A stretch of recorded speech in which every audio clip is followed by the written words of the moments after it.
Oh God, it's so exciting. Happy Hail Bob Day. It is a happy Hail Bob Day. Hello, the Curse of Dam. It's the best finishing score we've seen at 5-star level. That was our elo coming into the competition. How much he talks about an FOD and how much it means. Best show that we have, Alphabetti Spaghetti. Eventing manager is back. Let's restore order. Looking forward to seeing quality horses. Still a great day for Ireland. Thank you very much for coming on the show. I mean, you're a bit of an eventing geek just like us. Oh, I thought you meant the geography of a human. The EquiRatings Eventing Podcast.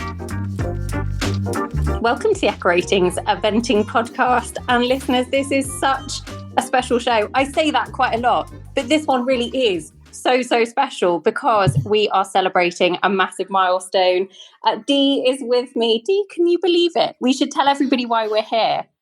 Well, I think they know why we're here because we've talked about it enough recently, but we have finally made it, Nicole, to 1 million downloads on our podcast. The EquiRatings Eventing Podcast. Remember, it was actually once the Horseware Eventing Podcast. I only remembered that the other day, and I think lots of people still say stuff like that. But yeah, the EquiRatings Eventing Podcast has hit 1 million downloads. That sounds so good. And it's not just my mum clicking repeatedly pressing play because that doesn't work. They're unique downloads. That was definitely our first kind of couple of hundred where both our mothers definitely were my mum sitting there. Yeah, mine the same. We did it in the end. I mean, there's loads of places we're going to take this show, and there's loads of me and you haven't really prepped an agenda. I mean, I lie, of course you've prepped an agenda, but we haven't really talked about what we're going to talk about. First things first, how are you feeling about it? I feel highly emotional. I'll be honest. I feel really emotional. It's a funny one, isn't it? Because when we first started this show, which was I think it was the end of September, beginning of October 2016, and we had worked together over the last few months with Event Rider Masters, but didn't know each other that well, but had got on really well. And I didn't really know Sam at that point. And I remember you saying to me, so we've got a bit of an idea. We'd really like you to be involved. We want to start a podcast.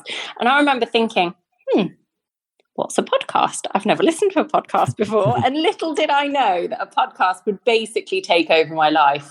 But when you fast forward, 4.5 years, and you get to this point, I am just completely and utterly overwhelmed and feel very grateful that so many people have listened and enjoyed it with us. I think the bit that resonates with me is, we had such a great time when Event Rider Masters was with us, and I suppose me and you got on very well from the start. I remember liking you before I even met you, so I think it was the first you doing the commentary. I think I've talked about it a couple of times, but hearing you doing the commentary at the breaks at Chatsworth 2016, and I think I was only hired for the cross country forward and you were doing the dressage. I certainly wasn't there on day one anyway. I think I was only needed from day 3 or day 2, whatever it was at the time. And I remember being like, who is that girl? Gosh, she's very good at commentary. God, that's very clear. I remember thinking, God, she's great.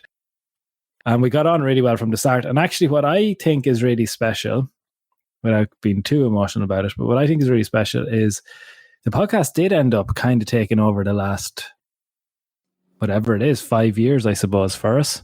Like if you think where we were and what we were doing in 2016, like you think all of the life that's happened in between, like moving houses and having babies. I got married.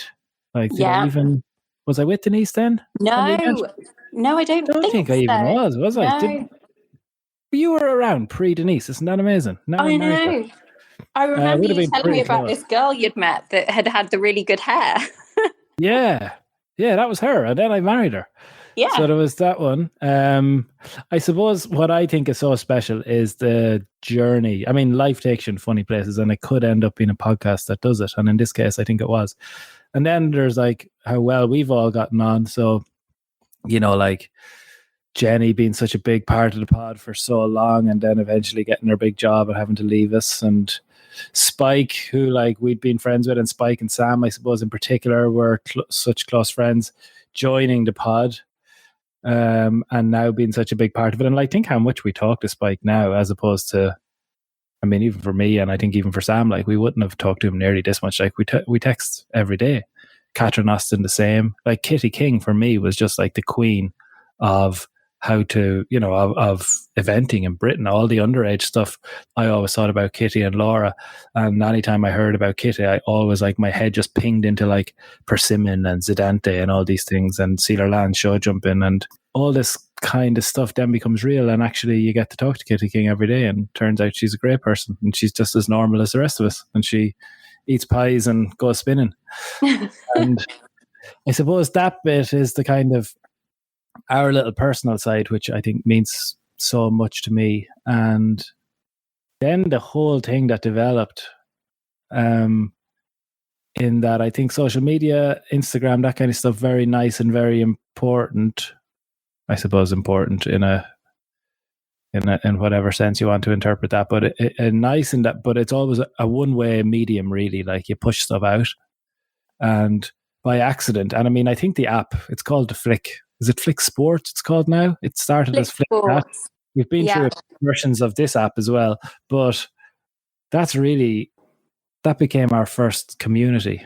That became a place where people went to chat and talk to other weirdos about, right now they're tracking planes from all over the world, landed in Tokyo. And actually, it really resonates with me when you see people saying, "Oh, I thought I was the only lunatic."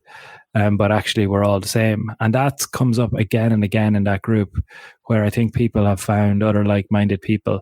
And the fact that the podcast, I mean, that's the Flick group, I think everyone would agree, has probably grown way beyond the podcast now, in that, you can go in and talk about Love Island.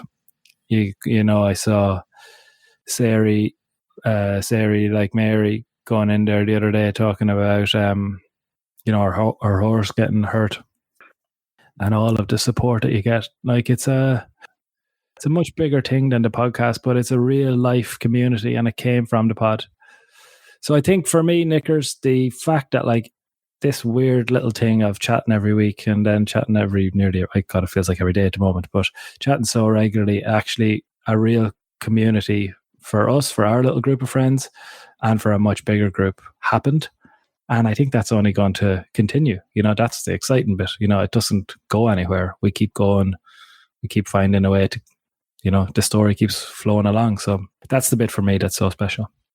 Yeah, I think when you look back and we're actually going to take you listeners down a bit of a trip down memory lane and pick out some of the best bits of the last 4 years and some of our favourite shows in a minute. But when you look at the journey that the show has come on, and the group of people who have been there from the very beginning, who supported the show in the very, very early days, and that has grown into, as you say, a real community. And it's, I guess, centered around the Flick group, which, listeners, if you're not on, go and join it. It is an absolutely lovely place to be, full of like-minded people that are nice. I often find when you go on social media, there is a lot of negativity, or there's a lot of things that you don't always want to see, and people being nasty to one another. And we have to be fair, we don't actually have to police it, because everybody is just so nice.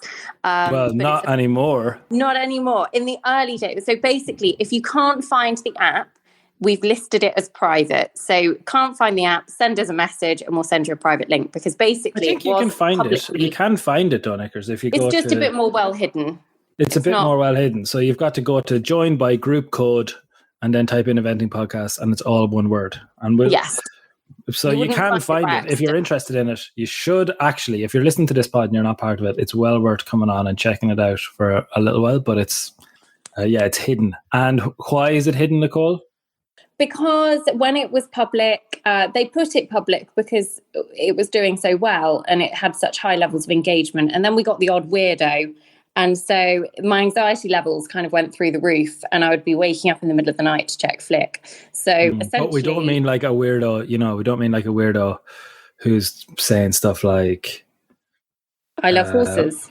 Yeah, it was nothing like, it wasn't kind of like, oh my God. It wasn't horse related. I'm a weirdo because I know that, Bermain has had one cross country fault in his 10 years of career and what a great, horse he's going to be for France at the Olympics, is a different sort of weirdo. It was a weirdo that was sending us pictures of themselves. We're not really selling the Flip group here. That's the old days. That's gone. That's gone. The weirdos are long gone. Yes, and it is the nicest social media platform. And actually, we asked people in the Flip group to send in their messages about the podcast and sort of what their favourite memories are, and we'll go through a few of them on here.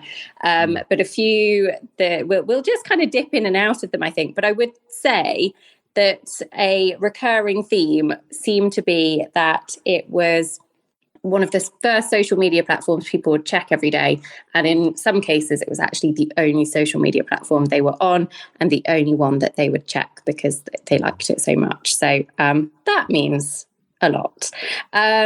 Let's go to, should we start looking back at some of our favourite shows? So what we have done, listeners, because it was going to be a bit of a minefield. We thought about finding all of the funny one-liners, but let me tell you, we have done over 400 shows. And I mean, we can't listen back to every single one and search line by line as much as I would love to. But what we have done is picked some of our most popular ones. So some of the ones with the biggest number of downloads, some of the ones that were special to us for whatever reason. And we are going to look back and relive some of the best bits. There's sort of 5 to 10 minutes of each show. It's a bit of a bumper episode, but we figured 1 million podcast downloads, it deserved it. So let's start. And Dee, we're going to start with a preview show, because actually that takes us back to the very beginning, because this podcast was all about the previews and the reviews. That's what we started with. And then we ended up, feeling like we needed to add things. So suddenly we added interviews, and we went on a long and circuitous journey to the time that at one stage in 2021, we were talking about Alphabetti Spaghetti. But this is where it all began. It began with podiums. It began with quite emotional bickering, I would say, very regularly as to who was going to be on what podium. We can go all the way back, but actually we don't have to go back very far to the badminton preview of 2019. So the reason I like this clip, Nicole, was because a couple of things. Anybody who's heard the previews, anyone who's heard you, which will be most people listening to this, you're very calm. You're very facilitating. You're a great interviewer, a great host, and someone who is always happy to kind of let people talk. What an important trait. What I thought was fascinating about this one is that you're quite riled up, and you're, from the very start, we've kind of, I think we've kind of shaken you. We go from dark horses. I like how you insist on getting your podium in there first. I think it also captures, it's great to have Jenny in it, the first clip here. It captures her annoying me and me annoying her. It captures the disorganization of the podcast at times, like actually you name a dark horse, and I think we do this on every show, but then someone has to define a dark horse or what actually is a dark horse. I thought it was incredible the dark horse that Sam picked when you look back at how the next couple of years actually pan out. I thought it was incredible how much you agreed with that dark horse, which is always fun now that that rider is a big part of our show. I thought it was incredible who you picked to win, Nicole, over the horse you put in second. I find it incredible how it never fails to amaze me, listeners. We do podiums for every preview show. We very, very, very rarely get it right. I think we're waiting for somebody to get the top 3 in the perfect order, and it's been 4 years. So there is still time, but yeah. Well, we didn't name the winner. We got some of the horses. I just think it gives you a little bit of everything, Nicole. It gives you a little bit of the bickering, a little bit of the disorganization. Mainly, though, what I want listeners to hear in this clip, because how many times have you heard Nicole casually, stand back and say, "Can everybody pick their podiums?" And it's very kind. Listen to her here. She is taking absolutely no messing. Right, play it in, Knickers. who is going to be on the podium at badminton this weekend? We're going to do podiums and we're going to go dark horses. So who is your dark horse to finish inside the top 10? Well, how dark do you have to go? I mean, does that mean it has to be someone we haven't mentioned yet? Yeah, I think somebody we haven't mentioned yet. Inside the top what? Inside the top 10. Well, before you do it, I'm taking Ivor Gooden and Imogen Murray. What? Oh, no, that was mine from last year. Well, then you can't have him for a second year in a row. No. Yes, I can. Well, I've already yes, taken him. I can. Oh, I've got one. Share him. I've got one. No, I got next. Okay. Okay, let's go. Let's restore order. Podiums. No, dark horse. Dark horses. We're on our dark horses. We're on dark horses. Millie Dumas, Artistique. Oh, good shout. Good dark horse. Yeah, very good dark horse. I'm gonna go with an iffy one, but Kitty King and Vendredi Biatz. Okay, dark horse, isn't it?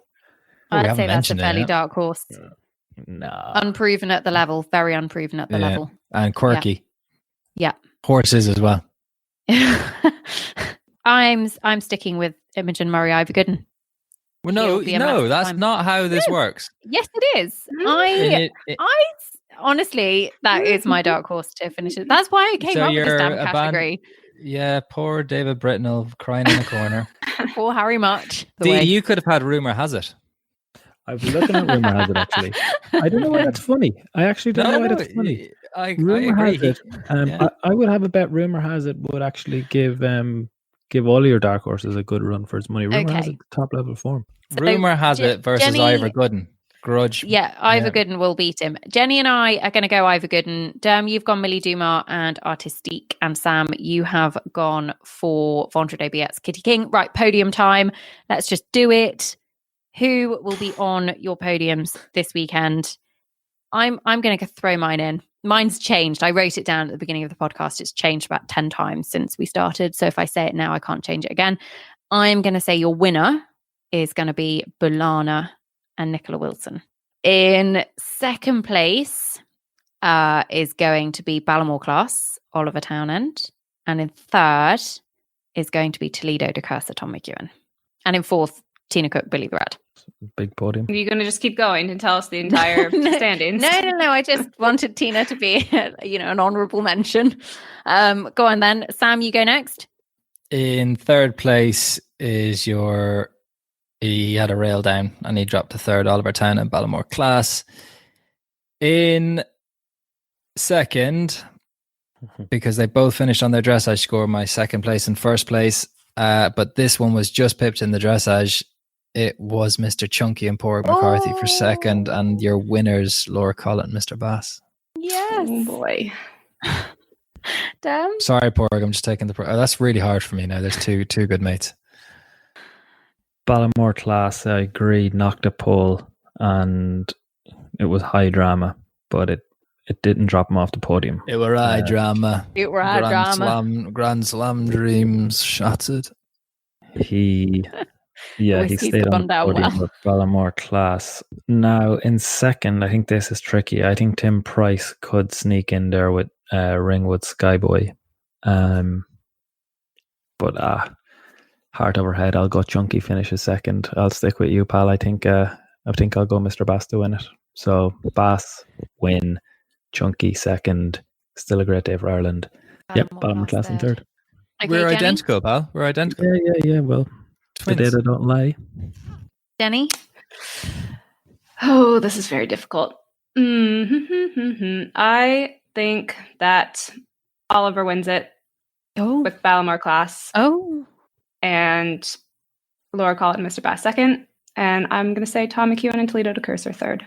Oh God, it's so exciting. It's badminton week. We could literally, listeners, stay discussing this all night. I really wasn't taking any messing, but you're all so unruly. Yeah. Listeners, we would have probably been recording for like 2 hours, and we get to the end of the show and it's just descending into playground chat. And it's heading off in every direction. But that was an important part. It is an important part of the show, isn't it? Like over the last few years, just that like it is kind of playground friends annoying each other. I think that's what makes it important, because there was and is so much of the much more produced discussions, you know, whereas I think when you get to that, people can relate to it more, because that's how everyone actually in real life talks, where we say like cut across each other and say you're mental and that's wrong and I don't think so. You pick your friends. You pick your friends. So yeah, I love it. It was nice to hear it again.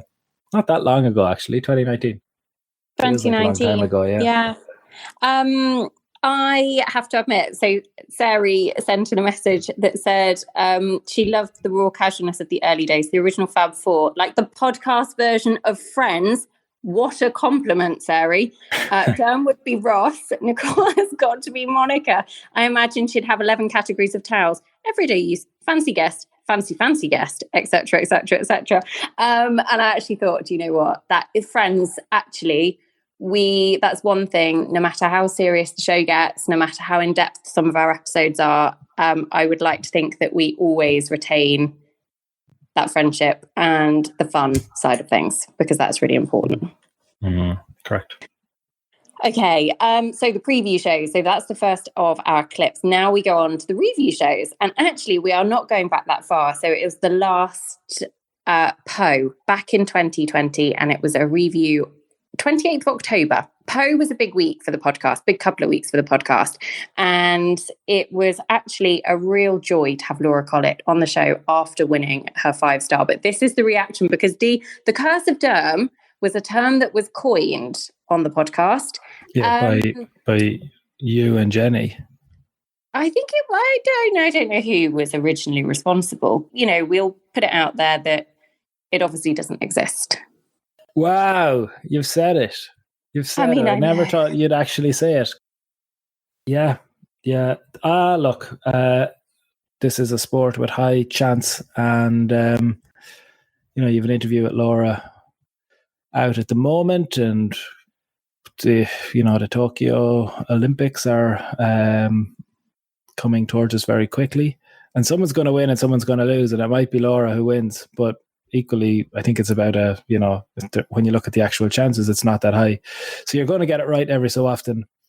But I think we can hear it in the first clip, and it goes back a long way before that. And actually, it was something that we used to talk about a lot.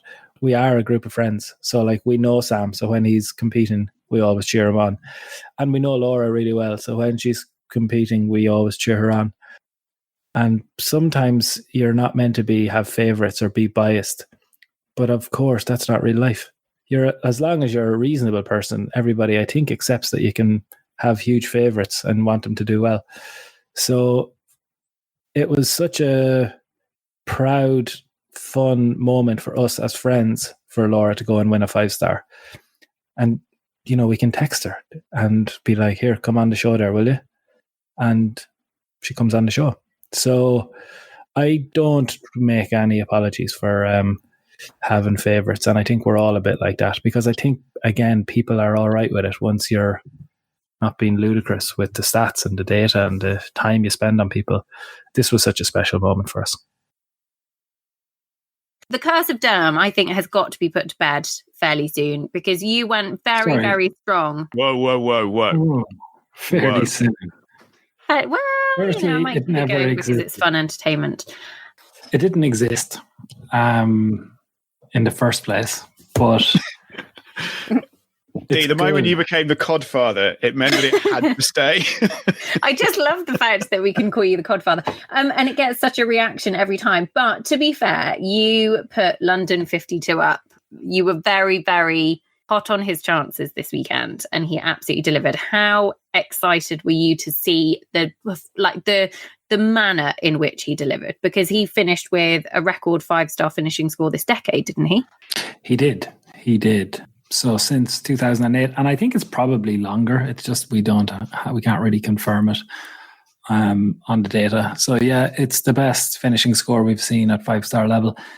Really impressive. I mean, yes, I was hot on him before, but you know, Sam was right on the podcast preview as well, in that there wasn't really a whole lot of difference playing out between, what was it, like 14% Laura, 13% Piggy. You know, there wasn't really much between them, and then there wasn't really much all the way down between the top 6, and most of it has come true. Like, there wasn't a whole lot between Wesco's performance, incredible, best 5-star test that Tim has ever delivered. I think he's 47 previous dressage tests at the level and pulled out a 23 on Wesco. Alex Bragg in Zagreb inside the time now in 9 of their last 11 cross-country rounds. I think one of them goes back. I think one is the fall at Chatsworth and the other is maybe 2 seconds. I mean, it's been an incredible run for that partnership going back to Blenheim 2018. So, yes, I was big on Laura before, but some of that was the usual hype and excitement. What we should say as well is that the quality of fields in Po this year was very, very good. Piggy March was second with Brookfield Innocent Horse on his debut at the level. They were actually in third after the first phase. But Chris Burton was in second with Graph Liberty and had 20 penalties on the cross country. Was a bit of a shock, to be honest.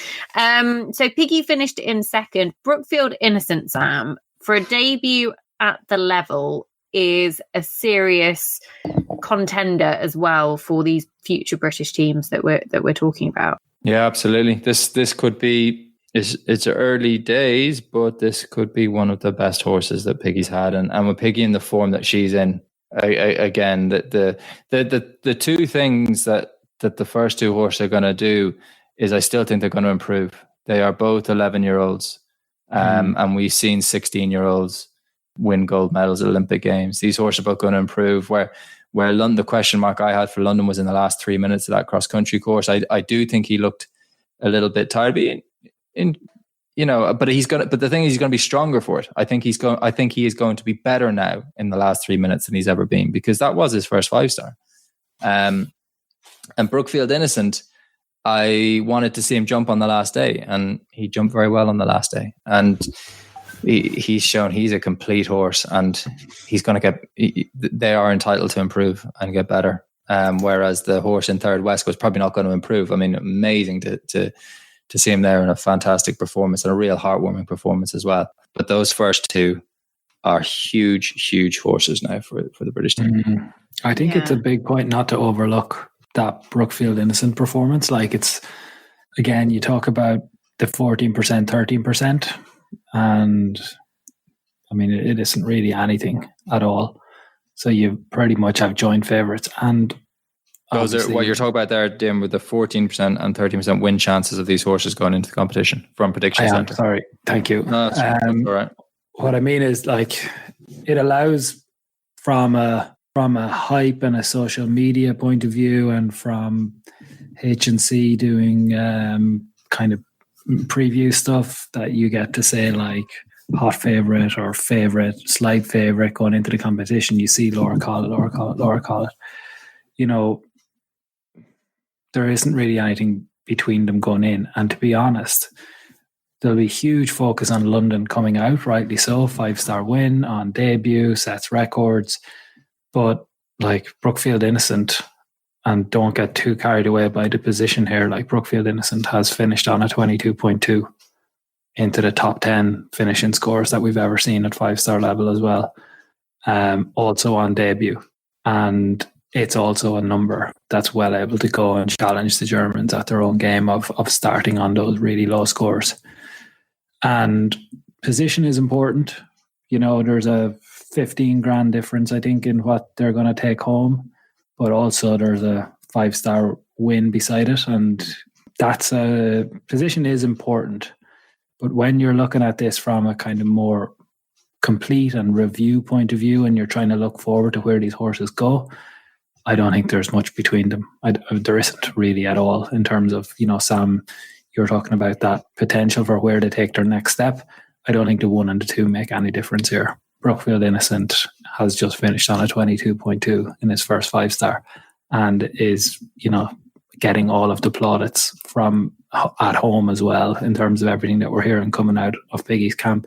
I just want to say that as a reminder, I suppose, because it's all London. It's Laura Instagram today, but it's less than 1 mark, or less than a mark between the 21.3 Totally agree. and 22.2. It's like one flying, because the last flying change didn't go well in the dressage, and they were talking about that being the difference between her and where Berto ended up. But I mean, it wouldn't be far away. You think about one clean, good flying change apart. I mean, I know that Piggy really rated this horse because she was talking about, he was going to go to Kentucky in the spring.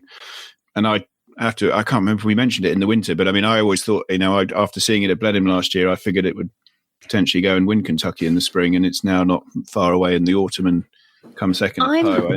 I'm delighted that Dan has got on the Brookfield Innocent train, to be honest, because I don't think you were on this Brookfield Innocent train at the start of the year, Dee. But he has proven he's proven his form from Blenheim, and you can have hype around a horse, but he's delivered. It wasn't that I wasn't on the train. Someone just asked me, would I take a bet? You got on the next stop. It's okay. I loved Poe. I think I went through every single roller coaster of emotion throughout Poe. But do you remember the video reviews? Wow. Yeah. I remember at one point, the flag. At one point, was both of her horses had penalties awarded to them. And do you know what? It's part of what adds to the drama of the sport and why we love it, isn't it? But it definitely keeps you on the edge of your seat. If we go from one emotional moment to the next one, I think this is probably one of the highlights for me. This show was one of my absolute favourites. It's back in 2018. Can you remember? I don't know if it's ever been talked about a huge amount, but that time that Sam went to America to win a silver medal, Dee. Sam won a silver medal? Yeah. World Equestrian Games 2018. Do you know what's fun about this kind of stuff is that actually you have all these little, long-running jokes. But there's a moment that Sam talks about here with Jenny, which I think captures an awful lot of the essence of the sport in the... There's two pieces. One, I think, is there's this kind of really professional side to Sam, very analytical mind. And I think kind of the same with Jenny in that, in her role now at the US, and kind of in some ways her role previously as, editor of Eventing Nation, they all kind of have to maintain, and maybe we all do in our life, you have to maintain a semblance of kind of professional, a decorum maybe, and calmness. And also I think you're trying to make it look like there's an awful thing that we all do as humans, in that when you get these huge things happen to you, we don't celebrate them because maybe something, maybe we think people were big-headed or there could be a fall coming, so you don't celebrate the highs. What's funny in this bit is I think they both realize, Sam and Jenny, in this press conference, that actually this is mental. Ireland are in a press conference, and I don't even think this was the final press conference. I think this was a press conference along the way. I remember I wasn't part of the show. I listened to it on a bus in Spain, a very hot bus. I was on my holidays, I think post-WEG, and I heard this.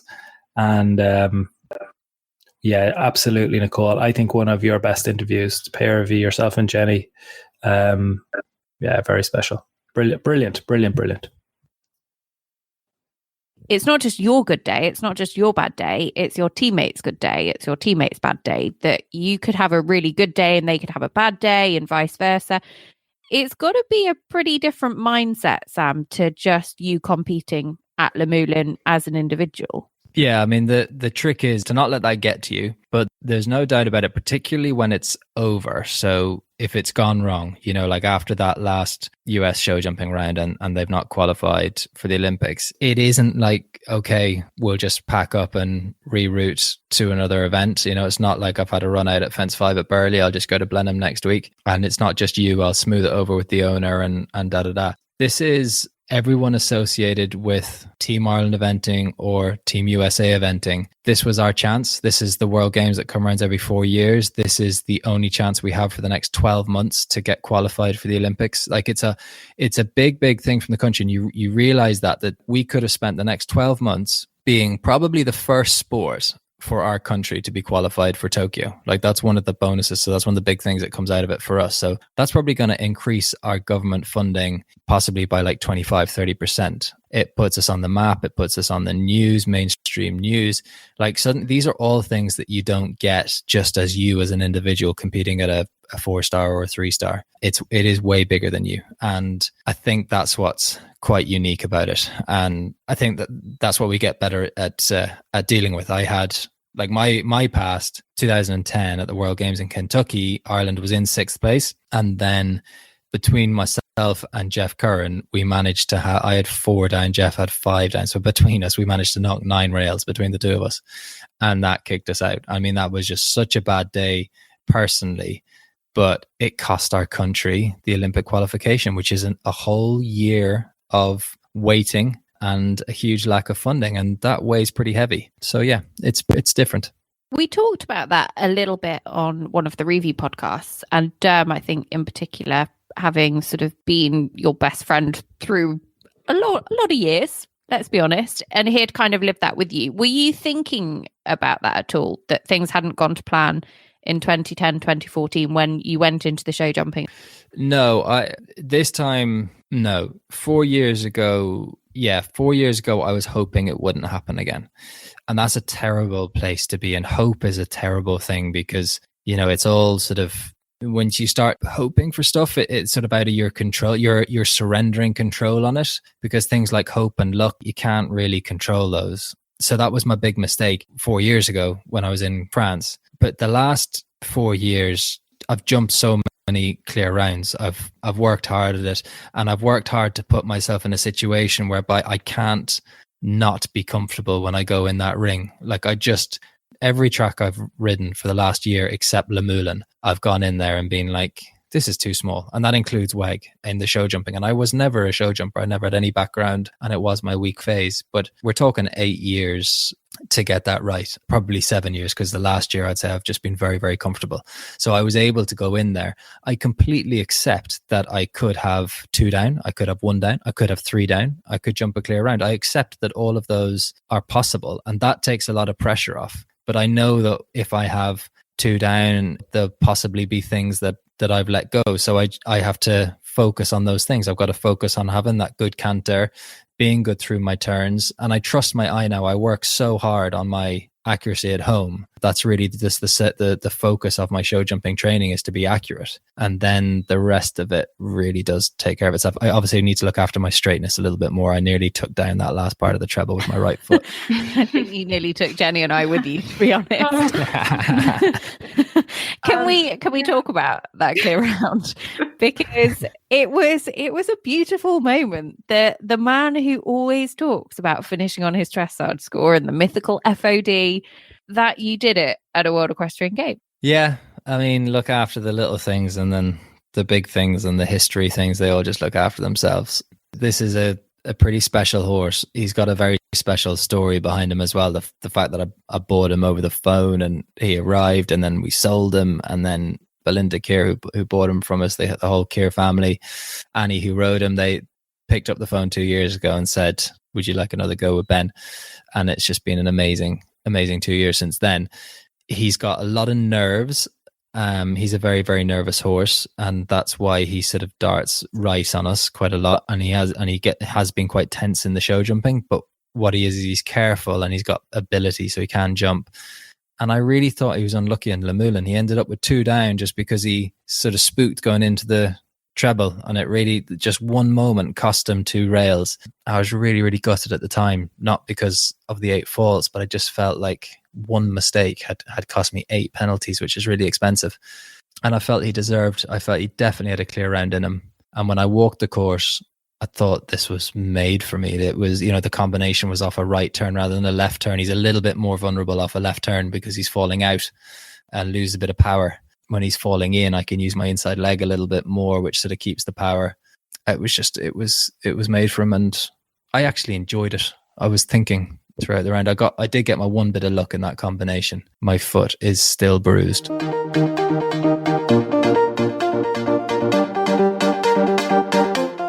I walked really coolly into the media centre for our press conference on Saturday after cross country, because Ireland we jumped up to silver medal then, and we were sort of all walking in. There was some of the Horse Sport Ireland people were there. Sally, the manager, was there. All the riders were there. And we sort of walking in quite coolly, trying to like not make a big deal that Ireland were now in a press conference. And then Jenny just comes screaming over, going, "Yay, Ireland!" So I was like, okay, we're not cool anymore. Let's just enjoy it. So yeah, big embrace, high fives, got emotional. Yeah, it was good. How was it in the team environment? Because you guys all seem very close knit, and you said yourself you had belief going into the games. We introduced the Irish drinking game. Every time somebody mentioned Ireland on the podcast during WAG, they had to take a drink. I'm sure Derm and Kieran were probably downing stuff left, right, and centre. Inebriated. How was it? Because there was a belief. You guys all knew you could do it, but you seemed like such a team unit. Yeah, we were pretty prepared for this. Like at the start of the year, we all sort of owned our mistakes that we've had in the past decade. You know, we put our hands up and we said, Ireland aren't the cross-country nation that everybody talks about. Our cross-country performance has been embarrassing at championships for the last 10 years. We've made mistakes. We've not tried hard enough. We've tried to rely on ability and talent. We've not trained hard enough. So we had a plan that we were going to be the jumping nation again. We're going to not go obsess about dressage because, you know, for 20 years, everybody said, oh, the Irish can't do dressage. Our dressage got a lot better, as you could see at WEG. And we all put good performances on the board this year. So Porrig, top 10 at badminton, and we know the talent of Mr. Chunky, and he's backed it up in his CICs as well this year. And Sarah, obviously coming out the back of last year, was in the top 10 at Stragom at the Europeans. And then myself and Cathal both went to Lemulan. We finished on the same score. We were 6th and 7th in a 4-star. So we were like, God, if we get these 4 horses to WEG, this is a huge opportunity for us. So the last month, when I was sort of breaking my collarbone and doing things like that, it was all a bit nerve-wracking, and huge sympathies to Aoife, who couldn't be out there with us. Aoife Clark, she had a fall at Mill Street that ruled her out last minute. So, you know, a real bummer for her to be the casualty before WEG, but we still had 4 in a team. And Trish Ryan did a great job stepping in as the individual, and like her dressage phase was the best test she's done. Her show jumping round was brilliant, which was the first Irish performance on that last day, and that all adds to it as well. But we just had a plan, and I don't think we ever panicked. If anything, I think in the dressage, I was the disappointing one. I think in that dressage phase, I did 35.5. I was more disappointed with the score than I was with the test. I knew that my right to left changes were vulnerable, and they didn't come off in the test, so they cost me a bit. But I thought the 35 was really a bit harsh. You know, we were about 3 marks off where we wanted to be. But then Sarah and Porrig came out and did the type of test that we knew they could do. They were probably both a mark or 2 ahead of where they might have just been on a par. So they over-delivered a little bit. But from that point on, we never got too excited. We were very, very professional, and it just started to unravel from there. It was brilliant. Unravel in a good way. Unravel in a very good way. So 7th after dressage in the team. You were very close to Cathal's score. You weren't the counting score, but it was very, very tight. There wasn't much in it. Going out first on the cross country, your job is obviously to go round fast, clear, bring back all the information to the team, set them up for a good day as well. And again, I cried. Surprise, surprise. But how was it? Because you hadn't had a chance to really see anybody go. There'd been a lot of talk about WEG cross country. What was it like? It was quite straightforward, I have to say. I mean, I know you want to hear dramatics and stuff like that, but to put a kind of a fact on it, like my heart rate going around Lemulan on Ben, who is Horseware Arda Highlight, it reached 206, my heart rate, which is really high. And it does, you know, it's 10 to 11 minutes, you know, in 4-star. You are working, but mainly it's adrenaline and focus and you know, jumping those fences. It does push you out of your comfort zone a little bit, no matter how cool you are. In WEG, my heart rate didn't go higher than 188, you know, which is considerably lower than Lemulan. And I think I was just very well prepared, very focused. I thought the course was definitely within the comfort zone. And again, because the plan was so clear that myself and Cathal had a job to do, the aim was to go sub 40, 2 sub 40 scores on the board. and then Porrig and Sarah could come in with a bigger score that could get us to a medal. We knew that if myself and Kyle were both sub 40, and if one of those two clicked, Porrig or Sarah, we'd more than likely be on the podium. And that's the way it actually panned out. So you could have counted any of the Irish scores, any three of us out of the four, and we'd have won a medal. But it was the fact that Sarah and Porrig were just so good that we got the silver medal, and Porrig obviously got his individual silver medal. Ireland has posted the third ever best score at a World Championship as well. So we performed really well. We couldn't choose between two clips, so we played them both in. And I'll be honest, looking back to when we first recorded this podcast with Sam, Jenny and I had obviously sort of texted him and kind of spoken briefly, but the squeals that came from both of us when we first started the call about, because it's such a whirlwind, isn't it? And, he meets his family at the airport and his dad's there, and when you see how much it means, and then you get to relive it, you do just get the goosebumps all over again. And I also would say that I was very heavily pregnant at this point, and somebody reminded me during the WEG shows, we did a lot of WEG diaries, and I would have been about 8.5 months pregnant. I think I was about 3 weeks off giving birth or something. And so I was highly emotional. D, and Sam definitely didn't help matters on that respect, because every time he did well, I cried. Every time he looked, they did a close-up shot of Sparks, I cried. And there were a couple of hairy moments along the way when his foot hit that show jump, D. Yeah, I didn't notice it at the time. Oh. Your whole body kind of feels it. We're about to experience it again. But when you're, let's imagine it's whoever who's jumping, someone that you know and someone that you want to do well, or the country that you want to do well, or your eventing manager team, Nicole, but, I don't know that the eventing manager has the script that much yet. I remember with Sam, it just is such a feeling of tension that like your whole body is just tight. It's just waiting for it's like a spring, and if his foot hits that pole and it comes down,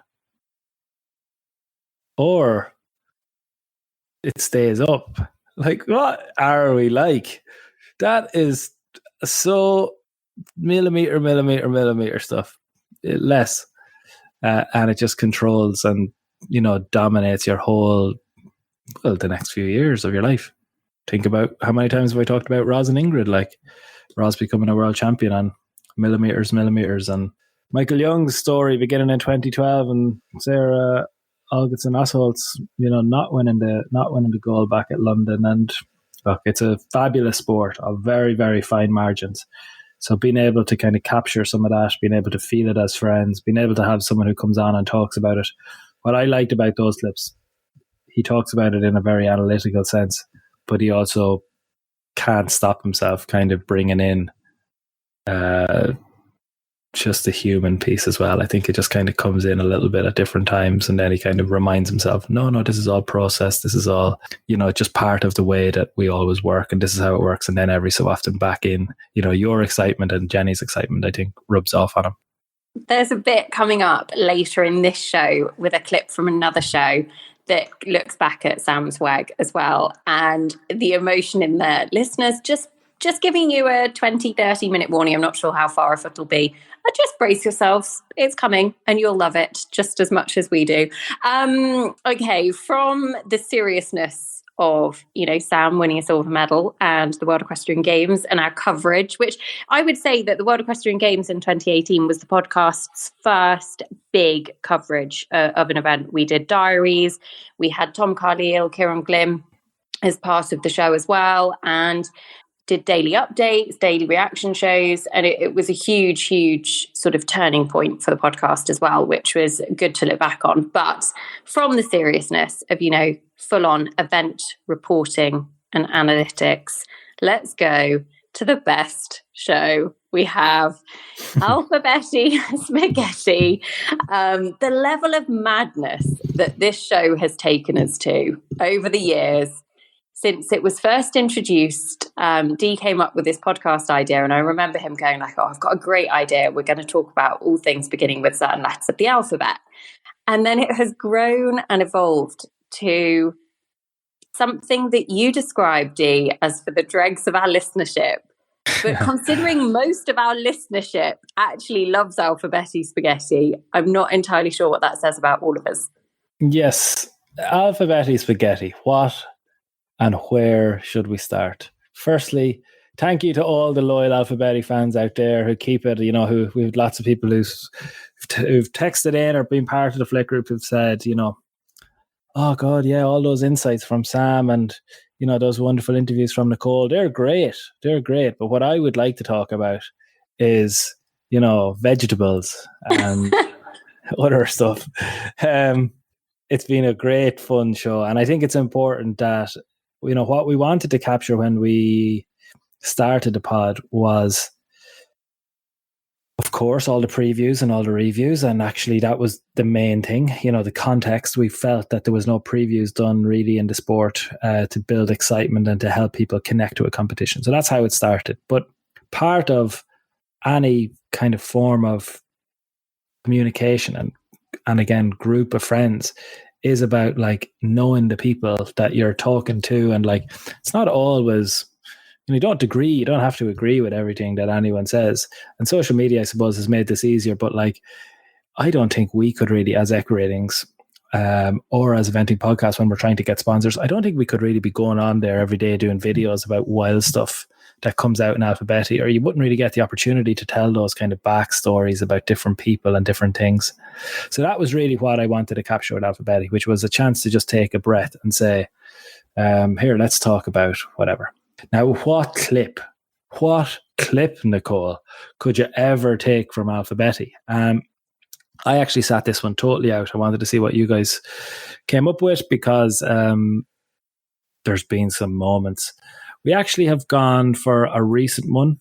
It's not overly wild or overly rude because, and while that would be disappointing to the hardcore of Alphabetti, I think you just never know who's listening to the Greatest Hit show. It's a completely different show. So if you're interested in things getting even wilder, go back and listen to probably the Alphabettis. I would say, Nicole, from about halfway through. The letter B. Go to the letter B. If you want a wild show, go to the letter B. Yeah. Frankie, who has agreed to be on more regularly, Frankie T from the US, she is on the V. Yeah, that's a big enough, that's a wild one. But I would say the shows at the start, when you think A, it was kind of tell me about Amanda Ross, and we talk about Coca Pop and Candy. Tell me about I don't know.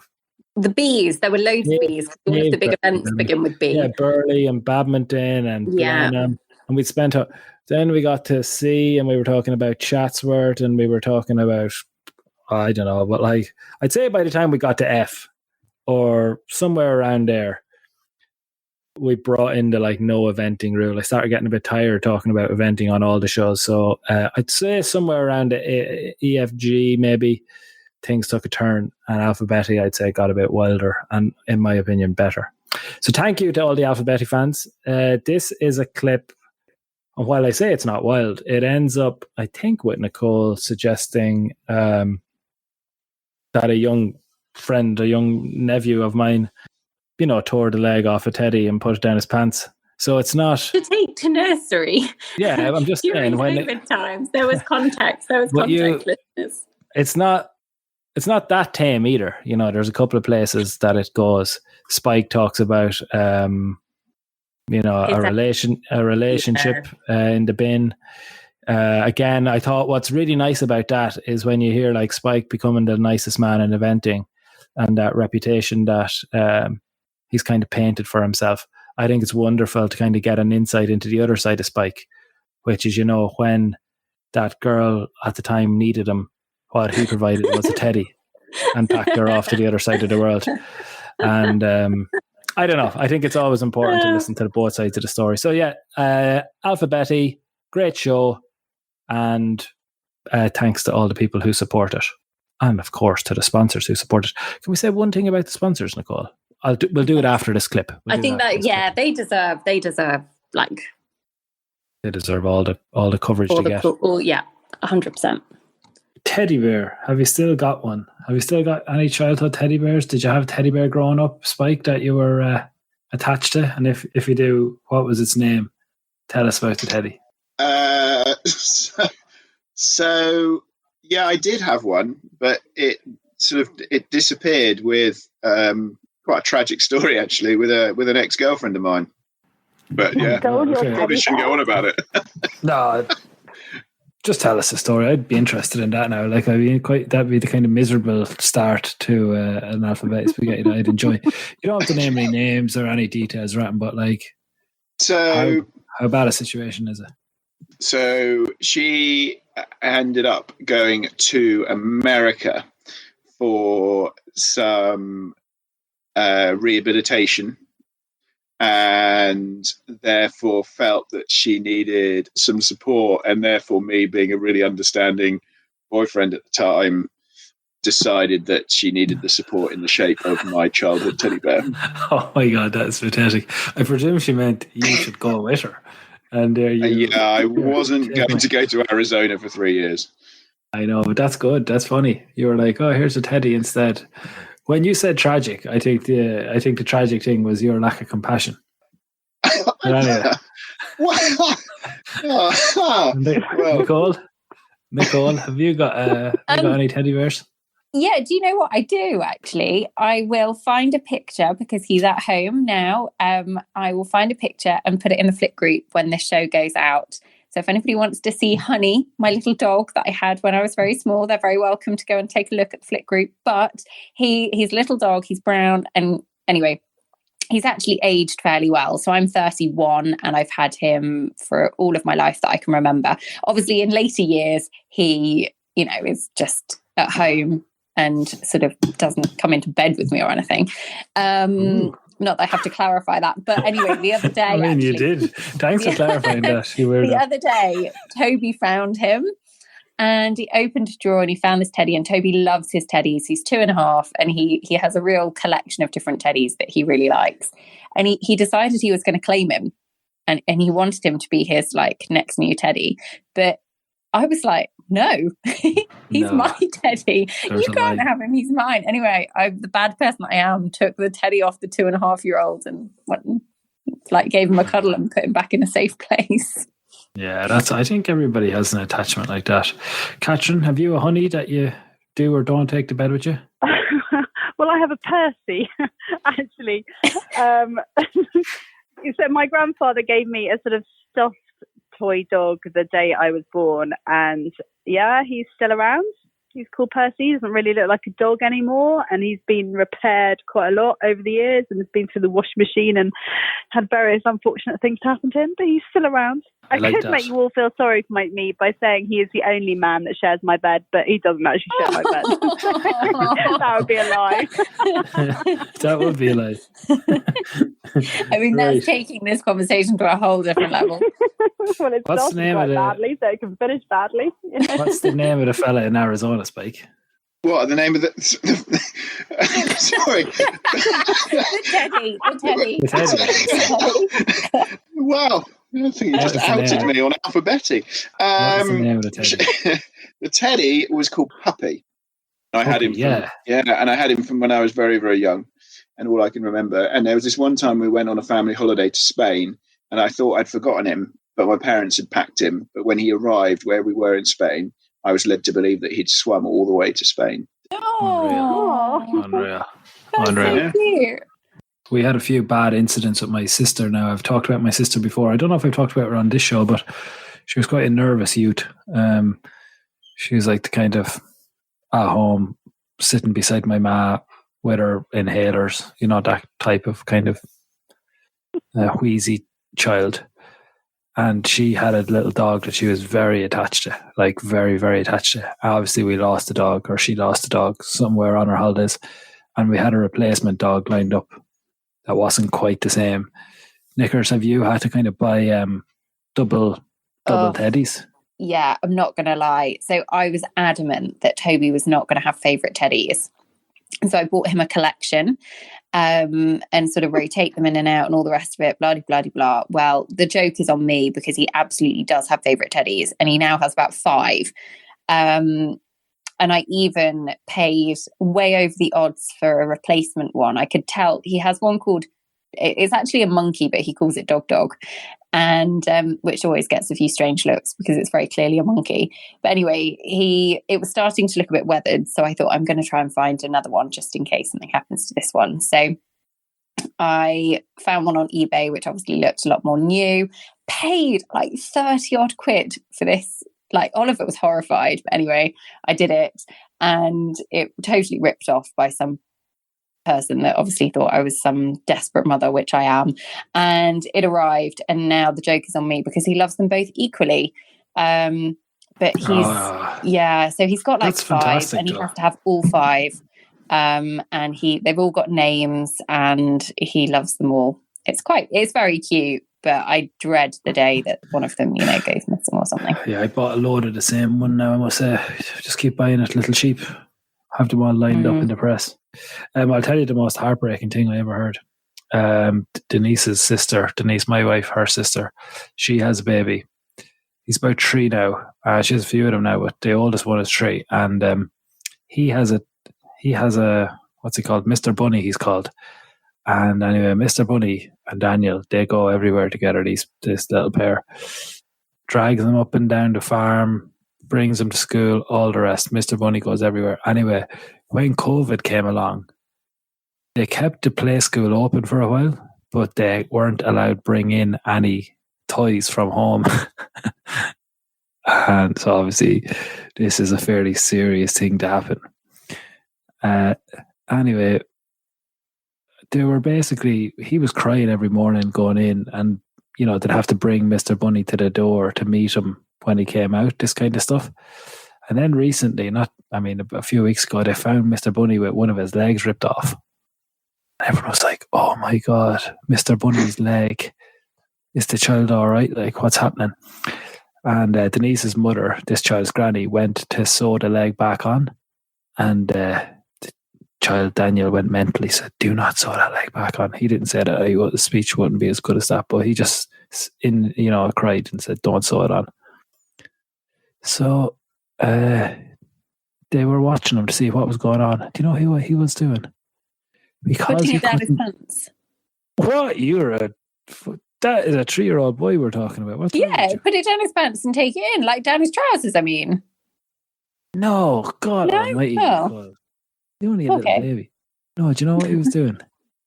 He had because Mr. Bunny's leg was ripped off, he would take a tiny little bit of the stuffing out of the inside of Mr. Bunny and put it in his pocket every morning. Isn't that unreal? I mean, I nearly started crying myself. I thought he was taking the leg to nursery. I know, but wouldn't that be a big shock, Nicole, if he was putting that leg of a bunny down his trousers and then they were changing his nappy and that thing fell out? True. That is he was putting a little bit of Mr. Bunny. Jeez, I expected more. You're very cold-hearted. Kids are so clever, aren't they? They're so clever. Do you want to know something fun about my teddy? So on that show, Toby had only just found Honey, my little dog, and I had gently sort of taken it off him and put it back in the drawer and been like, no, that's my teddy. Anyway, guess who now owns my teddy? My 2.5-year-old completely and utterly loves him, calls him Mummy's teddy, and looks after him very carefully. So he is allowed Honey now. I've passed him on. I've passed the buck on to Toby to look after him. I'm so honestly, he looks at me and he's like, Mummy, and I'm like, okay, no problem. Can you stop talking about this? It just sounds so weird, the whole thing. And I'm in Alphabetti, I've got my mind's in the gutter. And just the way you keep saying stuff like he is allowed Honey, and I don't like it. It just sounds so weird, Nicole, the whole thing, because I'm in a different place in my head. But the clip will have just played in, so everybody will understand the context. There's nothing dodgy about it. Anyway, moving on. That's a very apt way to come out of Alphabetti Spaghetti. Okay, so special feature shows. Now this actually... Nicole, in what other circumstances would it be acceptable to go from, and now he is allowed Honey, And then we're, from that to being like, let's talk about the double Olympic champion and one of the greatest sportsmen in the history of the sport, Mark Todd, and the day he retired. Like, that's what this fun show is about. Where are we off to next? Oh, we are off to the Mark Todd retirement special. This actually is one of the shows that was a real labour of love. So after his retirement was announced at Campfire at the end of July, you and I, Dee, spent basically a week recording with some of Mark's closest friends, competitors, and people that had been with him sort of throughout many, many, many years, and highs and lows of his career, his owners, his best man, Tim and Janelle Price, who were his teammates. And we basically compiled a show that sort of celebrated what was an absolutely extraordinary career. And I think Mark himself was fairly touched by it as well. It's certainly been one of our shows that it's one of our most popular ever. It was a real feature length. I think it was going on nearly 2 hours in length. It's one of those, but I would well suggest everybody to go back. It was first released on the 1st of August, but we'll share all of these shows as well over the coming weeks, I'm sure. But Mark Todd, Dee, he was a real influence in your early love of eventing, because you didn't come into the sport and have that kind of like starry-eyed look that the rest of us had when I saw Mary King or Lucinda Green walked past. You were just like, yeah, Mark Todd seems sound. I didn't know anything about the sport. Yeah, I love the influence that Pippa and Mary, I think in particular, have had on everybody in the sport, because literally every single interview, I mean, we could probably do a show just on all of the guests who all say Pippa Funnell and Mary King. Yeah, I didn't have that just because I didn't know anything about the sport until about I suppose about 10 years ago. This fella is actually sound, yeah. He is just a really nice man, obviously so talented, and you can talk about the achievements forever. I couldn't get over that he was willing to, I mean, maybe I should be a little bit more confident in myself and in the human race. But he's always just been really nice to me, being like, here, come to a barbecue, come to drinks over here. But like, never minded all the stupid questions I asked him, so patient. I don't know. Every so often you meet people who kind of stand out. The prices are a bit like that, actually. Maybe it's a Kiwi thing. But yeah, sound fella. I enjoyed this show for a load of reasons. It was the first of these shows that we've done. We've gone on to do kind of specials subsequently to this, and like they're still coming, Nicole, where like, we did one recently on, what was that, Olympics that we did on Atlanta? Yeah. So this was the first time I think that we brought together different people to talk about a subject. The subject in this case being Mark Todd. I really liked, I laughed a couple of times in it. One, when he, we're so hyped and excited about Tokyo right now as we prepare for it, and all the joy and excitement going into who's made it and who's not made it, all the emotion that's attached to those decisions. And then just listening back to this clip, he was like, yeah, I just kind of felt being to 7, I didn't really care if I was at 8, it's not going to make that big a difference. It's not going to it's not going to make that big a difference in my life if I go to 8 as opposed to 7. So I kind of just thought, now's the time. I like his honesty with that stuff. He's confident, rightly so, but he's confident enough in his position in the sport that it's always very respectful, as well as being very honest. I also really liked, and it came out probably on every interview, I also really liked how much it felt like Mark was dead. But I actually thought, Nicole, that was just something that me and you said to each other. Like, and we laughed when he wasn't on air with us. Like, I kept thinking, isn't it so funny that these all feel like eulogies? Isn't it so funny that, like, the way we keep talking about him? It's only funny because he wasn't dead. Of course, yeah. No, funny because he wasn't dead. But then you actually said it to him, and like, he kind of stutters, I think. He's kind of like, all right, well done. But you're like, I couldn't believe it. You just kind of, threw caution to the wind and said, it really feels like you're dead, but of course you're not dead. Something along those lines. Anyway, let the listeners decide. That was one of my favorite bits. Really, it's just sort of been life as normal. But the only thing, the first morning I got home and got up, and went to do the horses, and I just thought, oh yes, no more sitting trot, no more having to go into that big sand pit out there and go around in circles. So it was a huge relief. No more dressage. Do you feel like there is that sense of relief? Because if you knew it was coming, but you hadn't sort of quite decided when it was coming, to have that decision made that you can kind of actually take a breath. Yeah, no, it was, because, we sort of agonized over it for ages, and, for most of this year, really. And then once I'd finally made the decision that I would stop this year, then I actually couldn't wait to stop. And every competition I went to, I thought, oh God, is this the one that's, one too many?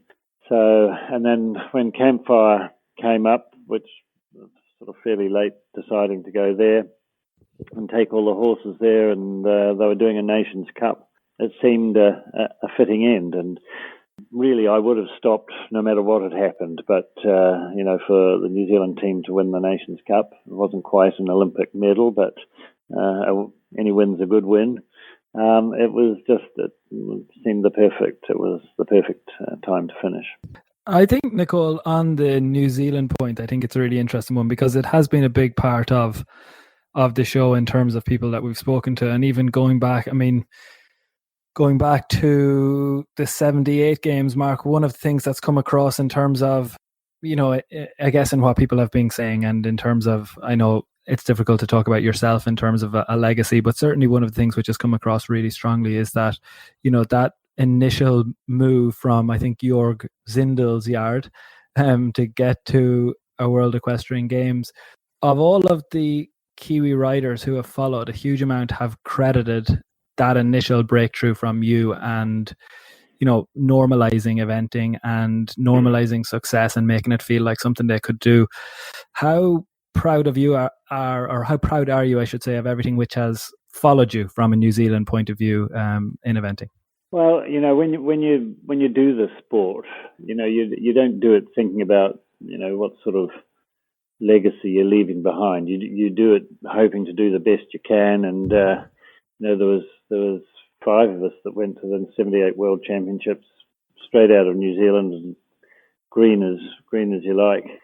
And then obviously, I carried on in Europe and did whatever I did. But it's only when, I certainly haven't read everything on Facebook or Twitter or everything, but some of the comments that have come across, it just makes you realize, and I hadn't realized that, some of the things that you do, how much they influence people's lives. And I mean, and just by being there, competing, winning competitions and keeping going, people get sort of inspiration from that. And that's something that I hadn't really realized, not even after I retired the first time. Do you think, obviously we've heard from a lot of people on this podcast as to how you've had an influence on theirs, but coming from your peers and people that you have ridden on teams with and at the top level of the sport, that are your competitors, that are your people that you compete against on a day-to-day basis, even then going on to compete with them at championships, do you think that adds an extra bit of something special? Because you almost have got, there has been such an outpouring. And you said when we came on, it's not like I've died. Well, it's not, but it's almost like, I'm not going to say it's almost like you have died, but you're alive to witness it. But it is almost a little bit like that, because well, it's a little bit like being at your own funeral. But in a nice way. People saying nice things. I'm sure there's a few out there that would like to say something not so nice, but luckily they haven't spoken up yet. But no, I mean it is amazing, and it's very humbling. Like I said, you don't do this setting out to influence people or whatever, but knowing that you have and hearing and seeing what people have said, it's very humbling, and it means a lot. Yeah. In terms of obviously deciding to call it a day this year, you said you'd decided on this year. How much of a decision was that in terms of Tokyo 2020? How much of a pull was Tokyo to try and go and get another Olympic gold medal? Well, most of my top horses are getting a bit like me, a bit long in the tooth and what have you. And Tokyo, although it's only 12 months ago to go, it just seemed like an awful long time. And I honestly didn't know that I could put the work in and the dedication needed to, I didn't want to just go, I don't want to go to the Olympics and just say, oh, I've been there. And now that they're down to 3, it'd be even worse if I did stick on for a year and then got left off the team. So that'd be really, really bad. So, but, I think it was mostly a selfish decision on my own part, but also in fairness to the owners of the horses and, other people that are trying to get on the New Zealand team, I just felt it was best for me not to go to another Olympics. And quite frankly, I have no desire to sort of, I've been to 7, I think. Another one more wasn't really going to make much difference. And, if I went there thinking that, I had a possibility of winning a medal, then that would have been something. But the way I was feeling, I just didn't think it was going to happen. Before we go, Mark, to look back at a couple of the horses, because I know that certainly what's come across to us in the way that you mentioned almost how you can inspire people without realizing you're doing it. I think one of the things that we picked up on the Flick group, Nicole, when we talked about charisma on... everybody. Yeah. Honestly, every single person has a story to tell about charisma. Yeah, we asked questions about him, and I mean, some of the stories are just that. Did you go on a tour of New Zealand with charisma, or did you make some appearances with charisma post those Olympic victories? He went on a tour with his groom Helen Gilbert at the time, because I had to come back to the UK, and he went on a tour around the country, and I mean, he was an amazing little horse. I mean, still when I watch. Not that I watch them very often, but every now and again they appear on Facebook or whatever, videos of him. It still sort of, or if I have to talk about him, it still chokes me up a bit. He was a very special little horse, and he loved being in front of the public. He loved. I can tell you quite a funny story. He got invited to visit the Miss Waikato beauty pageant in New Zealand, and he was cut late. I think it's a 4-year-old, and he sired I think 4 or 5 progeny. Anyway, aged 20 whatever, he went up on the stage with all these beauty queens, whatever, and got an erection.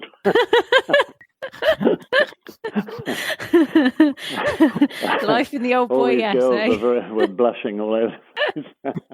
I could listen to his voice all day. It just is so melodic and beautiful and iconic. No, he's not dead. It just felt we were talking about all these amazing people, and all these amazing people were talking about him and sort of giving them memories. And it must be like, I think he was touched by how many people came out and said amazing things. It was lovely. It was lovely. Okay, so from the Sir Mark Todd Special. We are jumping around. I've just seen the agenda.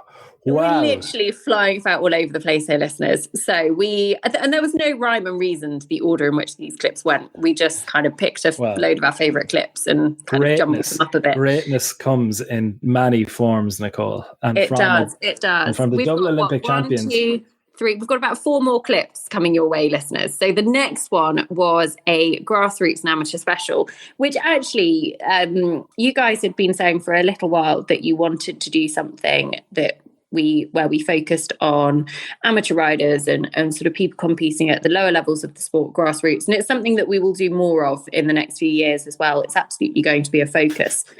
But this clip comes from the grassroots special, where we had 4 girls on who are lovely, lovely people, absolutely out of control. Meg Elphick, Lucy Robinson, Tina Wallace, and Emily Dunstan. And basically, we are talking about sort of the highs and the lows and how they got into their eventing and how they juggle everything. And Meg fell off at badminton when she was vlogging in the grassroots championships a couple of years ago and basically went viral. So I feel a bit guilty, Meg. I'm really sorry that we had to pick a clip for our greatest hits show that is you falling off. So I'm just putting that apology out there, but it just makes you relatable because we've all been there. We've all had days that we think, oh, that was not how I expected that to end. But ultimately, it has shaped your career in the next few years. So looking back, I'm hoping we're going to gloss over one of the other highlights. We're not going to gloss over it, because even though you've picked that particular clip, like, you've left in another piece that I don't think you recognized how mental it makes you sound. And when I listened back to this was the main takeaway for me, where I love these girls. I love the casual way in which they'll pull you up on this as well. And they're like, what are you on about, Nicole? So everybody, I mean, it needs no further talk from me, but just listen out for what Nicole's, just listen out for human geography. Like, what is in your head sometimes? Human geography. Take it away. Meg, you know I'm going to ask you about this in a second, but you are a sort of, well, you're now riding pretty much full time, but actually you had the ponies, you sold them, you went away to university, and you came back and got the bug and carried on. Yes. So I had all good intentions of not doing horses full time, wanted to get a proper job, went off to uni, did a non-horsey degree, came back and still did horses full time. So he's a real loser. What was the degree? Human geography. Not that's science really even. useful. Yeah. Hey, Human geography, really useful. most employable degree out there. Really? Basically, because What is it's human so broad. geography? It meant she got to go on loads of road trips. Yeah, I got to go to Canada. It was fabulous. It's just not rivers and rocks, basically. Oh, I thought you meant the geography of a human. No. So it's That's like, biology. it's very broad. So that's a different subject, Nicole. Nicole, where are we Okay, going? I'm glad the boys Everyone aren't on always this says show because they would have totally never let me forget that one. Everyone's like, what, like a doctor? I'm like, yes, exactly like a doctor. Okay, fair enough. So you went off to university. Yeah. Am I right in thinking that actually you sold your sort of pony of a lifetime to that point to go? I did. I had a very nice pony who now would be worth an awful lot of money had I've kept her.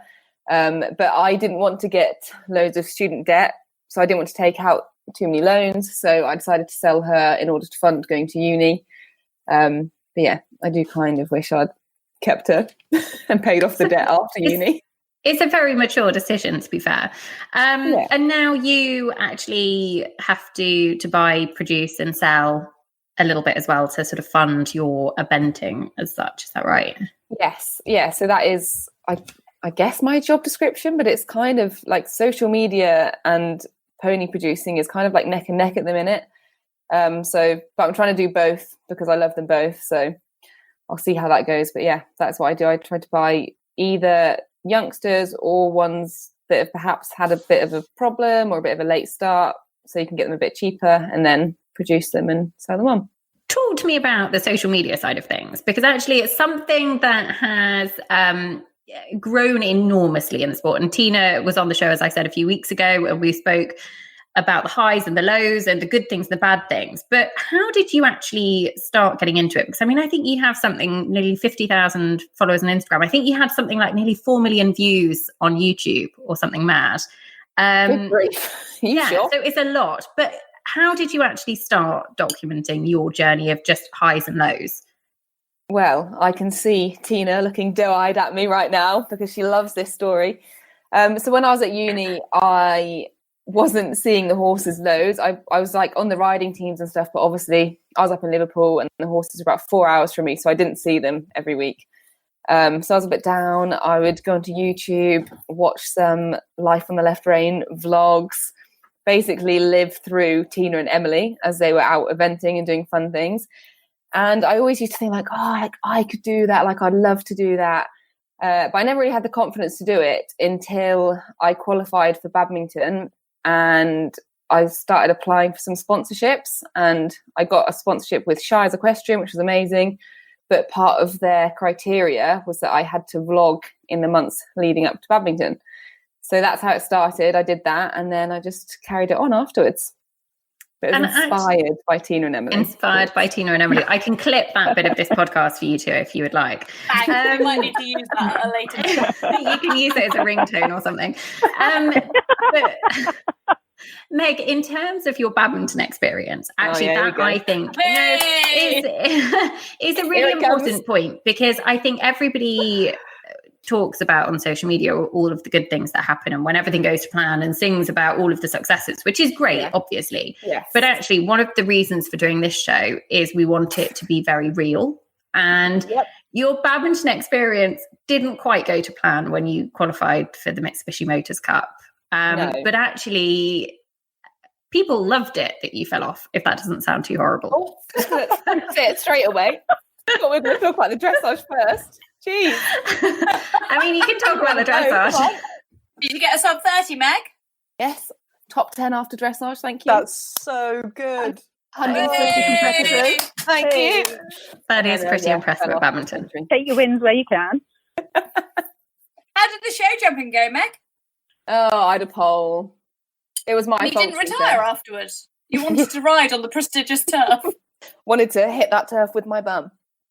So what happened? Tell us what happened, because actually it didn't go to plan. But it made her go viral. But it did make you go viral. It literally went viral about the fact that it didn't go to plan. Crazy. So good dressage. Really pleased with her. That was day one. Absolutely buzzing. Got my dissertation results that evening. I was like, life is so good right now. Wake up the following morning. It's drizzling. It's like, not a problem. It's fine. Go into show jumping. Bear was so spicy, and I think I was just really nervous. So I had a pole, but that was fine. Set off around cross country, and Bear just could not cope with the atmosphere. It was so big, so many people. But she was trying really hard. Like, she went through a few tricky combinations. She went through the coffin, which was fab. And then there was this brush fence with a ditch, and you had to kind of come at it on an angle and jump into the crowds kind of thing. And Bear went to stop, but because I was so desperate to get clear, I just tried to push her and kept going out of trot, and she tripped and fell over the fence, and then I fell off. In hindsight, I should have let her stop, have a look, and actually carried on. But that was just me. I was just so desperate to have a clear that I actually ended up falling off.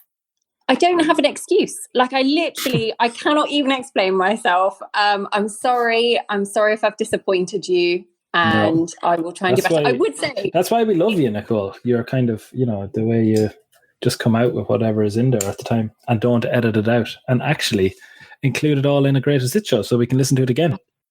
Relive some of my most embarrassing moments. I'd be honest and say, listeners, that's one thing about recording this podcast is sometimes, and it's not just me, sometimes some of the others say it as well, we say completely and utterly mental things, and you think,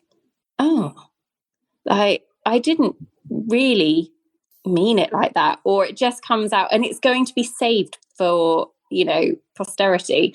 We can't escape from that. So I sort of embrace it, and I accept that sometimes I do say mental things, and that was one of them. So yeah, but I've learned something. They say every day is a school day. I learned something. And yes, there we go. Right, let's go on now. Hall of Fame. So this series was dreamt up at the start of 2020. And Dee, you and I had a conversation around, the greats of our sport, because we've often spoken about Michael Young and his incredible achievements, and plenty of other riders that are competing today. EquiRatings are able to really shine a light on how they're great and why they're great and put that into context. But they're great because of those that have come before them. And the next clip is from Ginny Elliott, who was the first person that we actually had on the Hall of Fame series. And it's been a series that myself and Catherine Austin have done. I think we're on to about 6 now. We've had the likes of Ginny Elliott, Lucinda Green, Bruce Davidson, Captain Mark Phillips, Ian Stark. What a list. I know. It is a proper pinch me list. They're absolute legends. And this one is, I think, really telling in terms of how the sport has developed and sort of how it used to take its way back in the 80s. But also the line I want to use is a line that was used quite heavily in this show, not in this clip, I don't think, but in this show. And it's very telling for the Hall of Fame series. And it is, if I've seen further than others, it is by standing upon the shoulders of giants.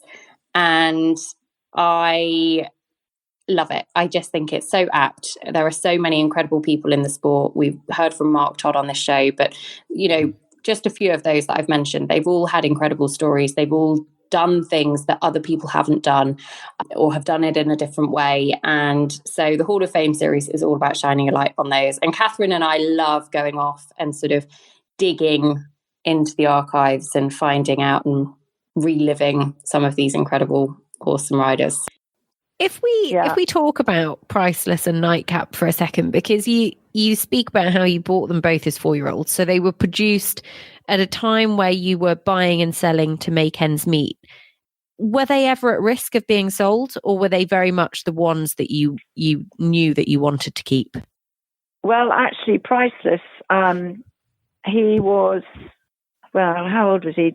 He won Branham as a 6-year-old, and we were offered too much money to turn down.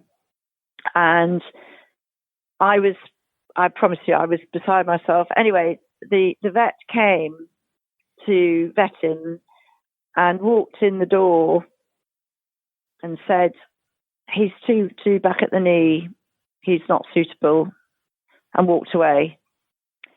So thanks to the vet, we kept him. So I will be eternally grateful to him.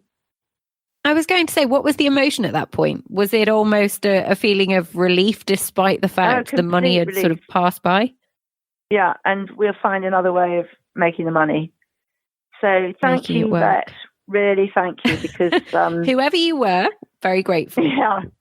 Ginny, both those horses, Priceless and Nightcap, won you championships, but what were they like? I mean, were they similar to each other, or were they very different characters? Oh, very different. Nightcat was not the bravest on the planet. He's quite a careful horse. And I think one had to make him brave. Priceless was Mr. Perfect from the get-go. I mean, he basically put up with me rather than the other way around. And he just was a genius.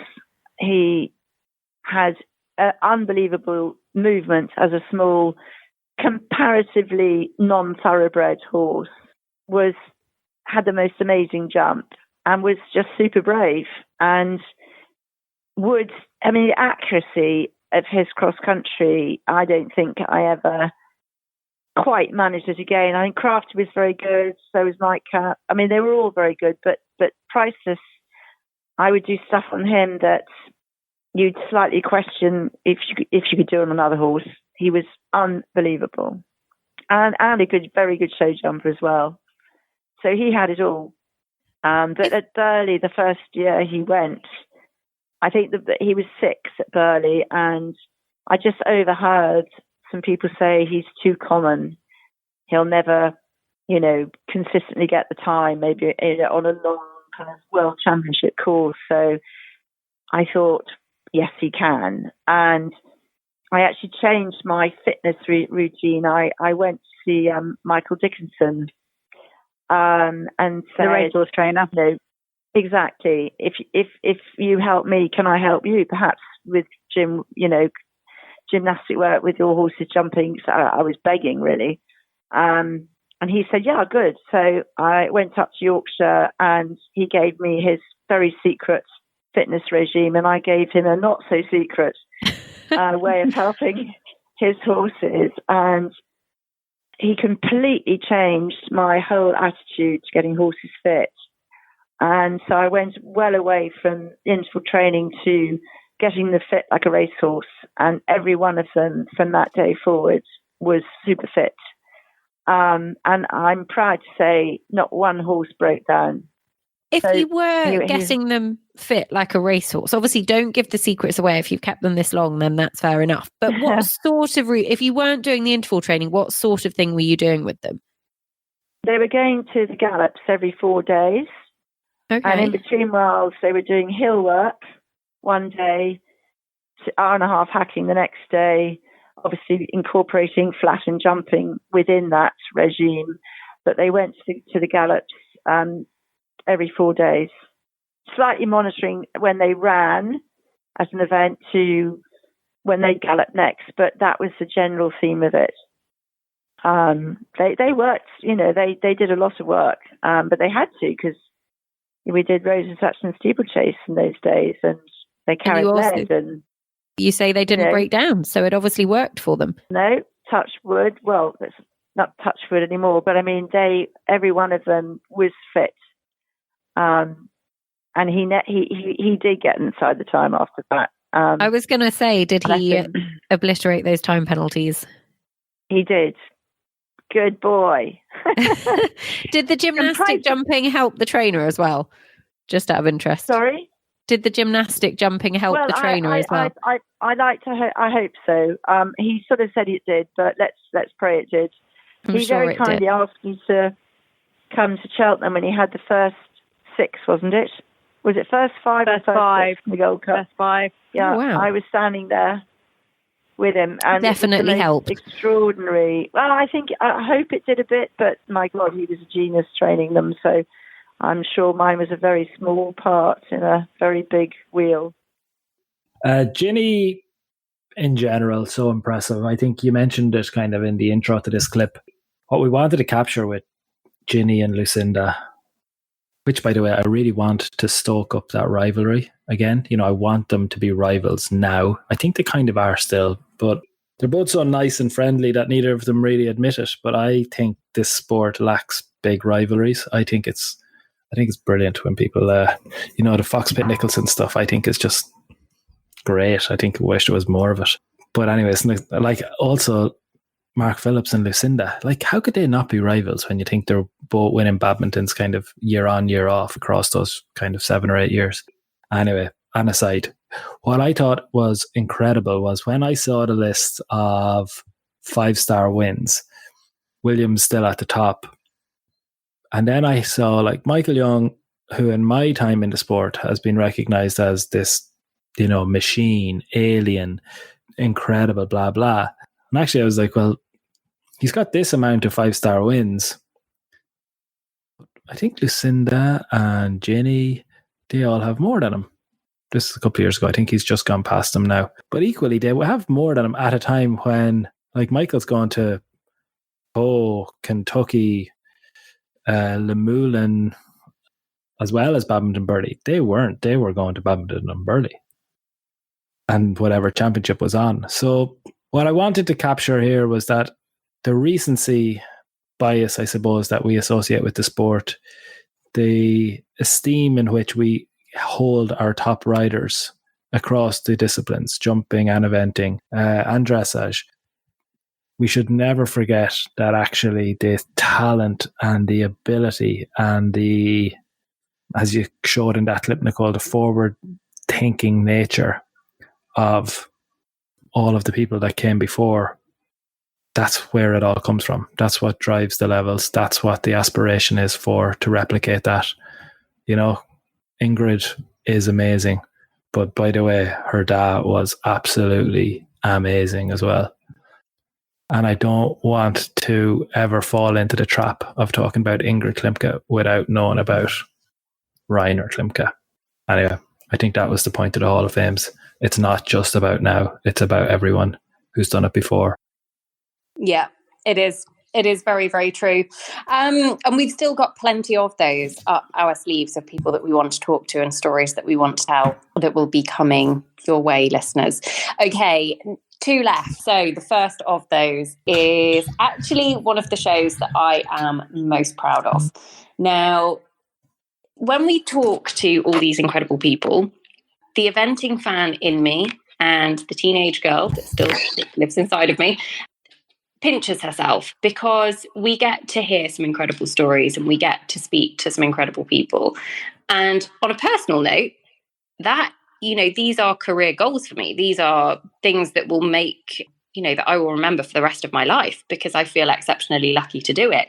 And it's really, really important to me that I can do it a good job and that I can do it justice. And I get nervous, as you would do. I think it's fair to say. I think most people would get nervous when doing things that they care about.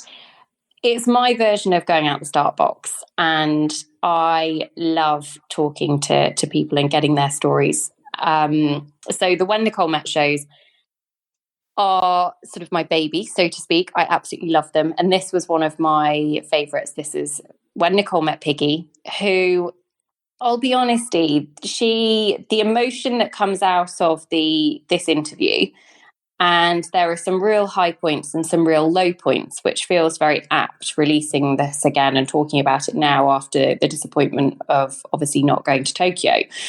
But there are some really high points and some really low points. And this is focused on the high point of sort of winning badminton and what it meant to win with Vinaya Kamira. And you always get it with Piggy, but the emotion shines through, and the love for her horse shines through, and the love for her sport shines through, and that little bit of showman shines through. And she always wears her heart on her sleeve. And this show, for me, she did that. And we got so many messages from people going, I've been so inspired. And that means everything. So this is one of my favourites, and I'm just going to dive straight in and say, Piggy March, you're one of my heroes. Can we talk about that badminton win? Because I know anybody listening to this show and anybody that knows your story will have been rooting for you over what has been a really tough few years. And it kind of came full circle at badminton last year, and the fairy tale of winning on Vinaya Kamira came true. How was it? How was that week as a whole going into it? Did you feel like you were just loving it? Was there any pressure at this point? No, I don't think I really felt a lot of pressure, apart from what I was putting under myself, really, to be honest. I thought she could have done very well the year before, but had a funny fall at the water, where she'd done a 25 dressage and she was flying around. No one was getting the time. The ground was a bit tacky, and I knew it would probably suit her. And she was on the time, and she was absolutely flying. And so I came away from that event thinking, oh God, that was, could nearly have been very different, because I think it ended up being one on a 28 or 29, I think, that year. And so you sort of start thinking, gosh, she could be close one time, but is it ever going to happen? Can it ever happen, or whatever? But you just keep, especially with her, and I keep going back to it, but I do have to just stay very much in my bubble with her, take every step of the way, to keep making the whole week happen. She tries quite hard in the dressage, but there is a very fine line of it being good and it being not quite very good. She's not a natural mover. She's a nice mover, but she's a mare that finds it difficult and quite sensitive, and I find bloody hard to keep straight and all those sorts of things. So there is always such a really fine line of just trying to cross the T's and dot the I's, and so I was delighted. I was number 32, I think, and she did a 26 point something, and she just did a clear round. She didn't feel like you probably never looked up once when she was doing her test and thought, oh my God, this is amazing. But she, just didn't make any mistakes. Her halts were good. She got the changes. She just was good. She smiled. Her ears were pricked, which is handy because, just looks like then has the presence. Yeah, it does help. It does help with her, because if they come, she overthinks and overtries, her facial expression can knock the mark as well. Like, just everything has to go as well as it can for her to get the mark. So I was delighted with that. And I think she ended up being third after dressage after the 2 days. So I was like, let's, crack on. But you never for a second dare to dream that you can do this. I again, just went into the cross country and just thought, because I'm always a little bit slow. I can, just always be a few seconds over, and I hadn't quite nailed the whole just getting inside the time. And so I thought, if I'm having a nice time, I'm not going fast enough. So give her another kick, keep going. And I was clearly having a nice time sometimes because I was 2 seconds over. But she was brilliant. She was just great. She's just such a little tiger, and off she goes. She's fab. So, and she came out of it really well. And so then, second, I think we were going into the show jumping, but Oliver was quite a way ahead, the 7 point something or something. And so you think to yourself, could you do this? And then it's like, no, probably not. And the next day we went and walked the show jumping, obviously the next day. And I thought, definitely not, absolutely not. So, but, you do what you can. We tried as hard as we could to, get the warm up right, and her on, she felt fab from the day after, but, all credit to her as well. I think she just sort of knew how, important that day was, and, she was brilliant, but never in a million would I build that track anywhere else, and she would jump it round and leave the jumps up. So I was just gobsmacked, to be honest. I was fairly numb once I jumped the last and looked up at the clock and saw 0, 0, 0, 0 all the way along. I didn't get time false, didn't have a rail down. I was like, you're kidding me. And I just remember leaning down her neck at the time and just giving her a pat and just sort of saying, I can't believe you just did that. And just gave her a nice pat, and then looked up sort of ahead of me and punched the air, and the crowd just gave such a big cheer, and so I did it again and did it again. And it was so supportive. I just felt, whatever happened, that little moment was my badminton. I never for a second even then thought I would win.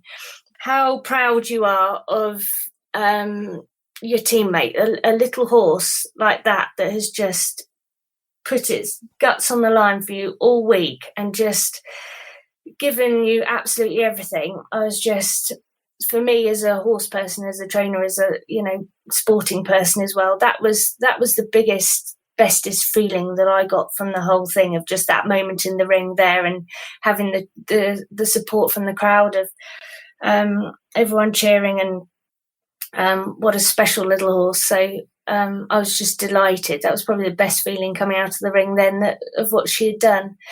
And so, 5 minutes later, when Claire Balding turned to me and said that you've won, I was like, oh my goodness.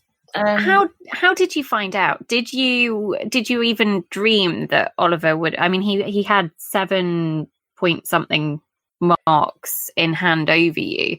Did you even dream that actually?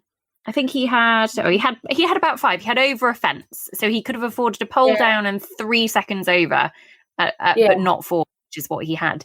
Did you think that could happen, or were you very much just celebrating what had been an amazing result either way for you?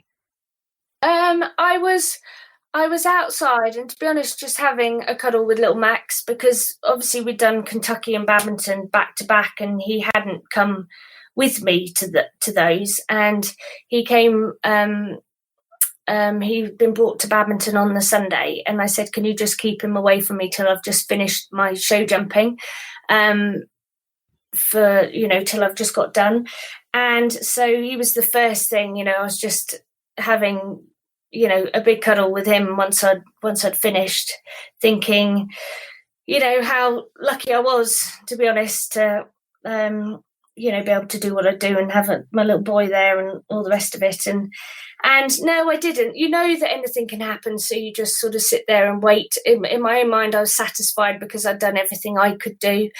To be honest, you thought Oliver was the winner all week. He was on unbelievable form, and his horses, the grey horse just looked, incredible. And he'd won Kentucky the weekend before, and he was everyone's winner in their mind. So you sort of thought not a chance, but in sport that anything can happen. And so I was sort of in my own little world, but not a million miles away. And I knew that he'd had a fence because you hear the crowd gasp. And then you sort of started to just see on the corner of the screen, because there was a screen not far away, that he had gone into the red on time and he'd not got to the last fence, and I knew it was pretty close. So you sort of, just sit there waiting, and he jumped to the last, and then Claire turned to me and was like, "You've won." I was like, "Oh my goodness. Oh my goodness." No one would have thought that. It was some story when she won badminton though, wasn't it? Like how it unfolded, Dee, was just crazy. Yeah, fine lines. Fine lines, Nicole. You think, she said it herself in the clip, like Oliver was everyone's winner for the week. He was on all those podiums that we talked about in the very first clip, I think. Ballamore Class has gone on to do so much and is in Tokyo now. And yeah, it's funny how all the circles work. But it was a fine line. 1 second makes you badminton winner or not. There was huge emotion attached to all of that time, that win. Everybody's so happy for Piggy. She's your hero. And I think we talked about Mary and we talked about Pippa, and I think Piggy, for many people in the eventing world, falls into a similar bracket of someone who we can relate to, someone who is honest, someone who wears their heart on their sleeve. So when that heart is kind of pumping with joy and emotion, it kind of spreads to all of us. So yeah, what a win. What a time that was. And yeah, I think you're right in that you are a great interviewer and you are great at capturing and telling stories. But this one was one of your best. Just because you went with the flow, went with her on the journey. Yeah, it was brilliant. I loved it, Nickers. It's always something, isn't it, when you can laugh and cry in the same interview. And there's been a couple of shows that when you finish, you feel like you've created something quite special and you get sort of the goosebumps, and they tend to be the ones where you've gone it through the highs and the lows, and hopefully listeners, you feel that as well, because that's one of the things that we want to do, is kind of to bring you as part of it and be in the conversation with us. So yeah, one of my favourite shows. I'm very, very proud of it. And I love it that you guys loved it as much as we did. Okay, on to the final clip. And it is the most popular show we have ever released. It was the Christmas Party Special from 2018. It was released on the 21st of December of that year. It's the longest clip, but it does take you on the roller coaster. You will laugh and you will cry. There is the World Equestrian Games in there. There is a story from your wedding. It's got everything. And I think it about sums up everything that I love about the podcast. My moment of the year is Sam Watson getting a FOD at the World Equestrian Games. Which part? Because the dressage? Pyramid, Michael Byrne. You are a horrible person sometimes. You really are. That was a moment. I feel like which part, Nicole? Because we've got to break it up. It happened over like 4 or 5 or 6 days. It bloody took in the end. So which part? Because it is a moment rather than. To be honest, it was the clear show jumping round. There was the moment of the foot on the wing of the show jump in the triple combination, but everybody who knows Sam will know how hard he's worked, particularly on his show jumping, and how much he talks about an FOD and how much it means and how important it is in not only producing good individual results, but good team results as well. And I think he nailed every single one of them, every single phase in Tryon. And that for me was moment of the year. Bear in mind, I was quite heavily pregnant and very hormonal and cried a lot at the time, but that properly got me. And yeah, I don't think we could have asked for anything more. So yeah, Sam is my moment of the year. You go, Sam. Yep. No, that's mine too. Well, obviously Ireland. What's yours? If Dan picks something else, then he's totally a bad friend. Yeah, look, I think how could I pick anything else? It was special. I don't know if I was thinking the most special piece of it, because obviously so close to it that there's these moments. I think because you were early on the cross country, pal, I didn't know that everyone was going to jump clear and make the time. So I was really excited, obviously, when you came home, clearing inside the time. Because I think that's always the big day for me. I think show jumping's always a bonus. As long as you don't fall off or, knock down a load, then I always think cross country is the key as to whether someone comes home happy or sad from a big championship. So I think probably the biggest relief for me was coming home clear jumping. Then on top of that, it's clear jumping inside the time. I would think the private or the hard, like the piece that you don't see it at, is actually what you did in the build up to it. Your collarbone and the exercises, like everybody, the decisions that you had to put in place to like know when you were going to jump and if you were going to be better in time and all the rest of it. Like funny, like being that close to an athlete trying to make that call for themselves before they go to a world game. So yeah, seeing it come true was very special for everyone. And like, I suppose all of us who are on the pod with you or working with you, it means a lot to a bigger, wider group. And I think, pal, the other thing I would mention on that, because it's probably for you as well, more so than me, but like a lot of people have mentioned it on the Facebook group. I think one of the other big moments is something that we've seen probably later in the year with Jonty. An awful lot of people have been talking about Jonty. It was kind of drip fed back to us, but as you begin to see the first updates coming back and then, the first interviews and everything, it's very special later in the year to have come true as I suppose, something we talk about, the eventing family, but to have come true and be beginning to see the first green shoots and signs of light in the recovery of Jonty. I think that's probably the second side, off the field, that people are beginning to talk about as a big moment of determination and strength. Yeah, I think firstly, thanks guys for putting the WEG moment up, and it was mine. But it's interesting when you talk about Jonty there, Darren, because it all sort of ties together. While I was in surgery in hospital, I was in the same hospital as Jonty, and Jonty had only just, thankfully he had only just come out of his coma at this point, and Sparks was there by my side, as she always is. And my absolute moment was not in the arena jumping that final round, that final fence at WEG was when I came out of the arena, and Sparks was there in tears. But she had been there by my side when I was having my collarbone operated. But Jonty also was taken out, wheeled past her in a wheelchair in the hospital. And Sparks wasn't expecting it. And, she just had to absorb all this kind of emotion, she's got to run the yard while all this is happening. Like, she's facing into 6 weeks where, she rode the highlight every day. She did the dressage, the jumping, the fitness work. She's got to, 3 days later, she was driving me to Scotland high on painkillers and having to stop and throw up because I was travel sick, and Archie and Toby needing to stop for peas and doing all that sort of stuff, trying to drive a whole family of children basically to Scotland and do that. Dee, you were brilliant because it shook her when she saw Jonty. Like, it's hard being that person behind the scenes. I get to punch the air.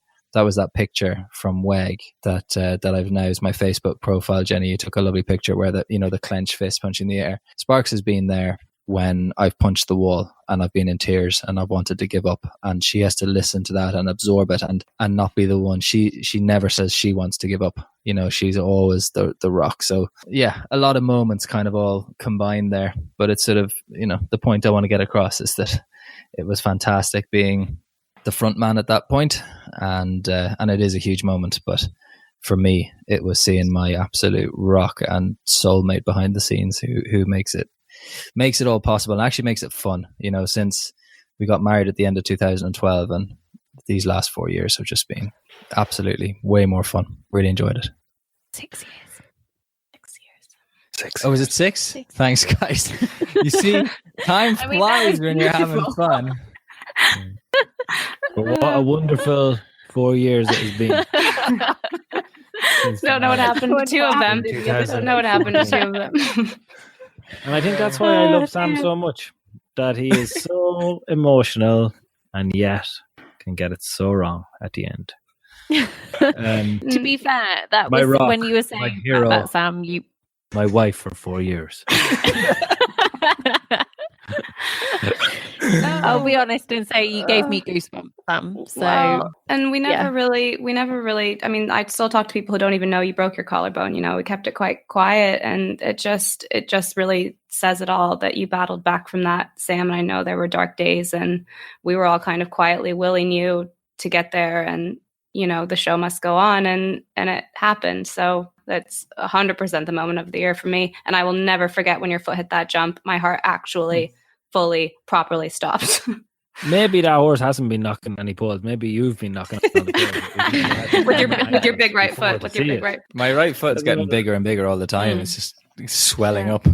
Couple of other things. Young horse of the year, I think we'd all agree Vasily has come true, and London 52 has come true too to look forward to. Couple of moments of the year I think that are worthy of mention. The return of Wesco obviously happened, which was very emotional for everybody involved. New Zealand and the price story generally, year of the prices. One of the moments of the year for me, I think we've talked about big podcasts, but certainly Classic Moe coming up the hill at Weg, looking at Janelle with her big smiley head in her, was one of the just joyful, this is why we love the sport moments. That gets a lot of mentions as one of the moments of the year.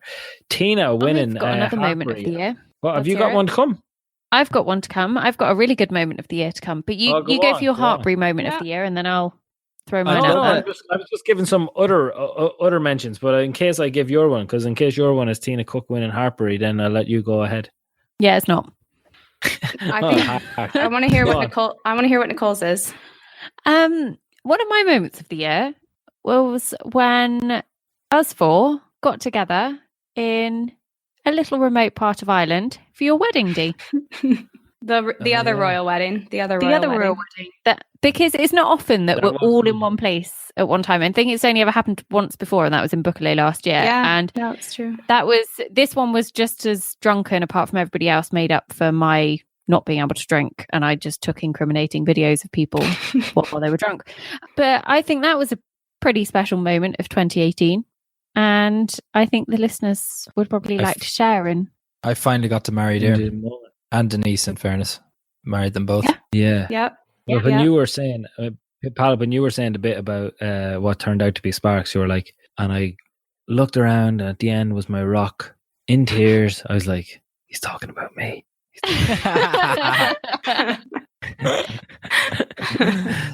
Anyway, it turned out to be your real wife, not your work wife.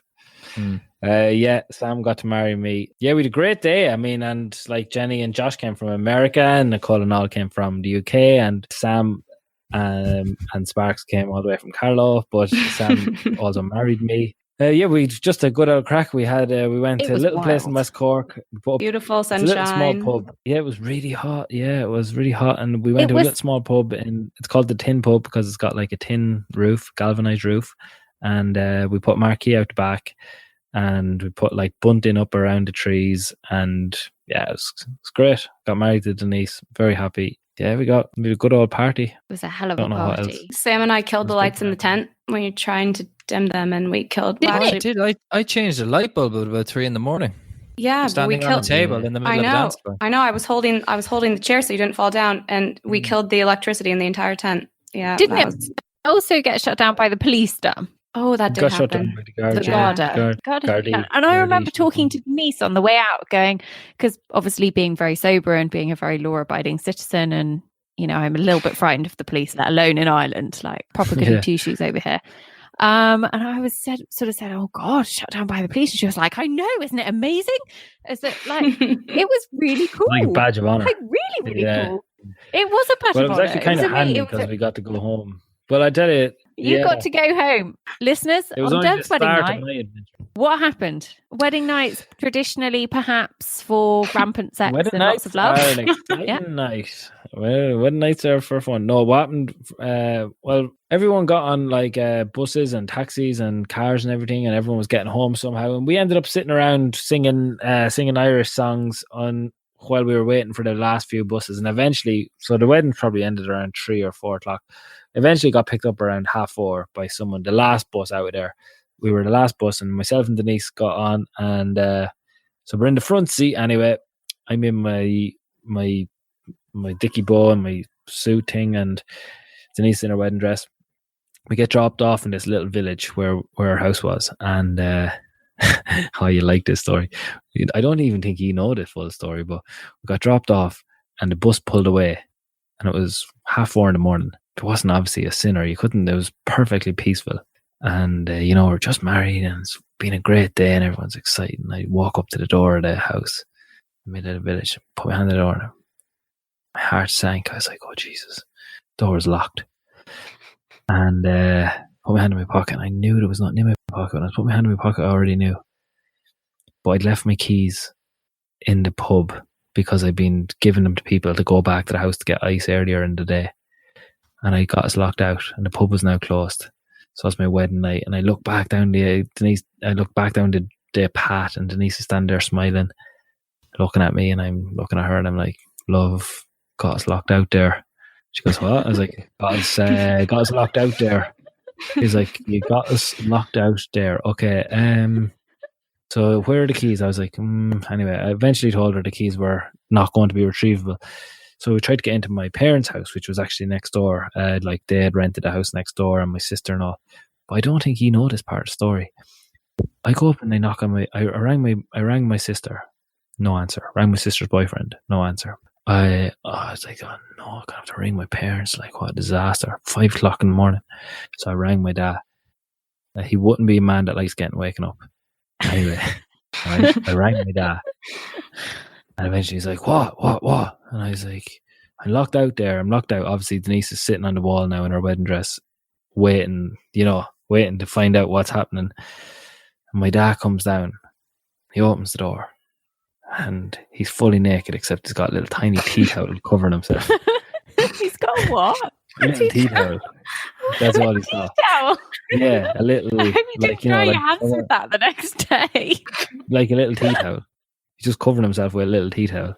And he goes, what? And I was like, we're locked out. And Denise is like, what is going on? Anyway, then he turned around, covered the other side of him with the same tea towel, like just flipped it around and walked straight back up the stairs. And that was it. Like that was his welcome to the house. And so we just sat in the kitchen, and Denise went to sleep on a chair, and I think I went to sleep on the ground. I mean, what a wedding night. Yeah. I mean, I remember it. The only naked person was my dad. I mean, the vision of your dad and the tea towel, Dee, I mean, that is going to stay with people for a very long time. Yeah, it's funny, isn't it, how where the show takes us? As you say, you can laugh and cry in the same clips, and you can finish. You think we've made it to 1 million downloads, Nicole, and all of those shows, and what we're going to sign off with here is my dad standing naked in a doorway, greeting my new wife. Wonderful way to finish. Yeah, it captures all the fun of the journey, and that's kind of been part of what the Eventing podcast has been all about, which is telling the stories, but also telling, talking about real life as well, and the fun that goes with it, and enjoying ourselves. So there's a couple of bits on that. I think that last clip captures them. There's one thing, Nicole, I want to say before we go to anything that you want to say, because we're nearly finished here. But I think that you remember when we started? When we started, did we become Horseware Eventing Podcast? Was that 2017 maybe? I think it was 2017. Did it for a year, I think. And then we decided, you know what, actually, we're going to become our own podcast. We're going to be the EquiRatings Eventing Podcast. And I don't know how many times in those years, Nicole, I said, like, can we please just like charge people? Nicole will be like, you said it a lot, and I have fought tooth and nail. Nicole was like, no way, it has to be free forever. And I was like, but if you don't put any value on your content, everyone, it's not valuable, like if I'd rather that, like, people really did like it and they were willing to pay for it. And how much do you charge? And how much is like, oh, Netflix is this, but sure, we're not Netflix. So like a cup of coffee. Anyway, God, the conversations back and forth. What we decided to do was try and keep it as free as we could for everybody, or totally free for everybody, and to go and talk to all the different brands and sponsors that were out there and say, like, this is what we're doing. The only thing we'll say is, like, we're never going to change, and we're never going to try and be too brandy or advertising. And we just want to try and keep this real and natural. And from the very beginning, whether it was Horseware, who allowed us that kind of creativity, whether it was Red Mills, and then more recently Equiloom as well. Nicole, talk to me about all your side. You've got Straw Max and Bed Max. They came on board with us. Then NAF came on board. Zebra have been an incredible partner that we found in 2021, who've just they've just not, there's never been a question that we've asked of pretty much all of those people that they haven't been willing to say, like, yeah, we'll give you a chance, we'll try that, we're happy to get involved in that. Like, the poor people at Straw Max and Alphabetti Spaghetti, like, God, sure, what a thing to have to put up with, you know, and put up with us on. But they support us on it. Like Jane at Red Mills and all the team at kind of Forens and Karen Day and Martin as well, kind of alongside the Red Mills team. They've just never asked us for anything, or never asked for edits to be done. They've never said, you know, don't do this, do that. They've just let us be, knowing that, like, we care about their brands and that we won't do them down in any way, and that we will support them, and that anything that we do put out, we do it in our own way, and we do it because we either think it's of great value to them or to us, basically. And we have always really been honest about that. And that's what keeps the podcast going. That's what means, like, myself and Nicole are sitting here at 10 o'clock at night, and actually we really focus on getting all the team finished at normal working hours. But then myself and Nicole will easily log in at 10 o'clock, 11 o'clock every night, being like, okay, are you done? Yeah, I'm done. Yeah, just send out that clip. Finish that. How's that editing going? How's that recording going? Can you do the Canva for that? Yeah, upload it. All the time. For years and years, that's what the two of us have been doing. So thank you to the sponsors who've made that happen. And thank you to all the people who listen to the show, who've actually gone and said thanks to the sponsors, because genuinely, and being really honest, we actually couldn't do it without them. It would just be too annoying for me when I'm trying to run a business to be like, Nicole, we're not going to dedicate our lives to something that we enjoy, but ultimately we cannot monetize in any way. We couldn't do it. It would just be too heartbreaking and just wouldn't make sense to us. So thank you to the sponsors of the show for your continued support and for your trust in us. And we've got a lot more that we want to do on that side, and I think we will do on that side over the coming months. Yeah, very well said. It is an absolute pleasure and a privilege to work with brands that believe in the show as much as we do, and who trust the show, but also to be able to tell their story as well, because we are in a position to be able to do so. We never want the show to be overrun with adverts or anything like that. But it is a platform for us to work with brands. We'll only work with brands that we trust and that we love, and that we want you guys to trust and love as well. So it's a big, big part of it. And for every time that you tag them or send them a message, then it really does mean a huge amount, because it means that we will be able to keep bringing you more and more content. And actually, I would say that some of our best shows have been shows that we have done with brands. The biggest guests we've had have come down that route as well. So it means a lot. And look, we are very, very grateful to every single one of you, because ultimately you are the most important people as part of this journey, and we couldn't do it without you. So to every single person who has downloaded the show, who has sent us a message, who has told their friends, who have left us a comment, who have left us a review, thank you, because it means everything. And this show could go on and on and on. Dee, thank you. It has been an absolute joy and a pleasure and a privilege to go on this journey. Thank you for asking me to be part of the podcast team 4.5 years ago. I'm glad you liked me. I was really hoping that you were going to cry.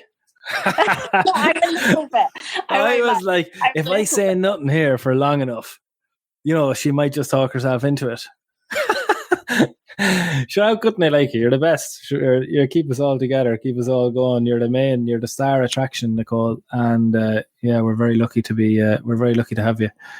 It's been great fun. It's been great fun. And here's to the next million. We are flying it, Nickers. We just said before we started recording. Sure, we're going to get to 2 million probably by sometime next year. Like, we're doing about 500,000 shows a year now, downloads a year. Whereas when we started, we were doing about 500 in a year. So like those early years, that was slow, but now we're flying. So I think it won't be too long before we're at 2 million. Yeah. We're ready, Nickers. The steam train is loaded up with coal. It is. And I would say as well, listeners, a big thank you to you, but a big thank you to all of our guests that have come on the show, from riders to grooms to owners to supporters to fans, literally everybody, because it means so much, and they've all been absolutely brilliant and give up their time so willingly and happily, and we're just delighted to have them. Before we go as well, I would say thank you to Sam, who's obviously currently out in Tokyo on his way to hopefully go and win a medal. Spike and Catherine, who we will hear from in just a second, but to Kieran Glynn, Kitty King, Tom Carlile, who's been part of the show before, literally everybody Jenny, we cannot forget Jenny, she's been a huge part of it, but for everybody who has, been part of our little motley family, we really appreciate it. So we'll hear from Spike and Catherine now, and then we will go on and finish the show. But listeners, thank you. Hey Nicole, it's Catherine Austin here.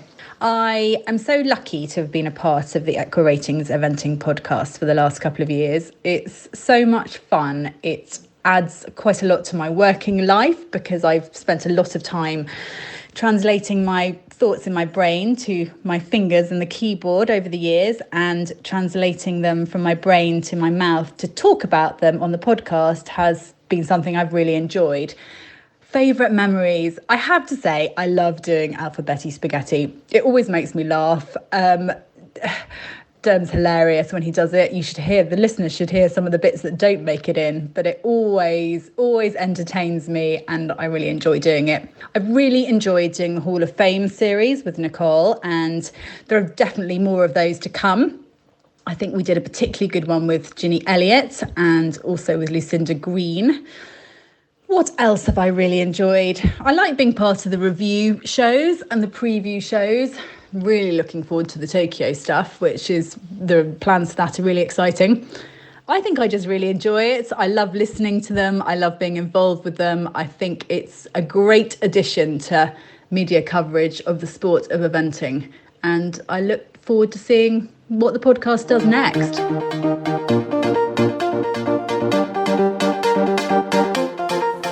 Hi listeners, so excited about getting up to 1 million downloads, which is such an amazing achievement from all the guys at EquiRatings, but especially Nicole, who is an utter legend. I think back to my first ever episode on it, which I was really sort of honoured and slightly surprised to be asked by Derm at Badminton to do a little kind of cross-country morning summary. And I remember sit down outside the Mitsubishi stand next to the main scoring area, and it was brilliant and really enjoyed it and just got an absolute taste for it. And then to be asked to come back was amazing and just brilliant, and to be involved. And then on to be able to actually have my own show and do the whole box, which has been so much fun to do, and hopefully giving people insights into behind the scenes with veterinary and other aspects of it, and just a little bit different rather than just talking about normal routine veterinary based things. And I think my favourite one's probably the first one I did with Sam on fitness, which is a subject I'm pretty passionate about and really enjoyed doing that. Other highlights, Alphabetti's always a joy, particularly the V that we recently did, and that was great fun. Really enjoyed Euros 2019, doing some shows as we went through, our evening after dressage, pre-cross country. I always really enjoy the sort of pre-cross country shows, which are just full of excitement and what's going to happen, and Dee bringing the numbers and me trying to bring a little bit of real life interpretation to that. And just so looking forward to the future. Hopefully we can get a live live show that we were so sad to have to cancel with COVID. But love to do a live show in front of live listeners, as it were. And can't wait for the future. And thank you to all the listeners. Thank you for all the support. Thank you hugely to the Flick group, which are just the most awesome group of people that are just so supportive of each other. It's a lovely little community there. I really encourage any listeners who aren't involved to get onto that. And it's a great little community in there of fans and supporters. And here's to the future, and really looking forward to it. Oh, that is all we have got time for in this show. It has been such a journey to look back on some of the favourite moments of the last 4.5 years that have taken us to 1 million downloads, listeners. We couldn't have done it without you. Thank you, thank you, thank you. No words can ever be enough. All we will do is repay you with some more brilliant content, we hope.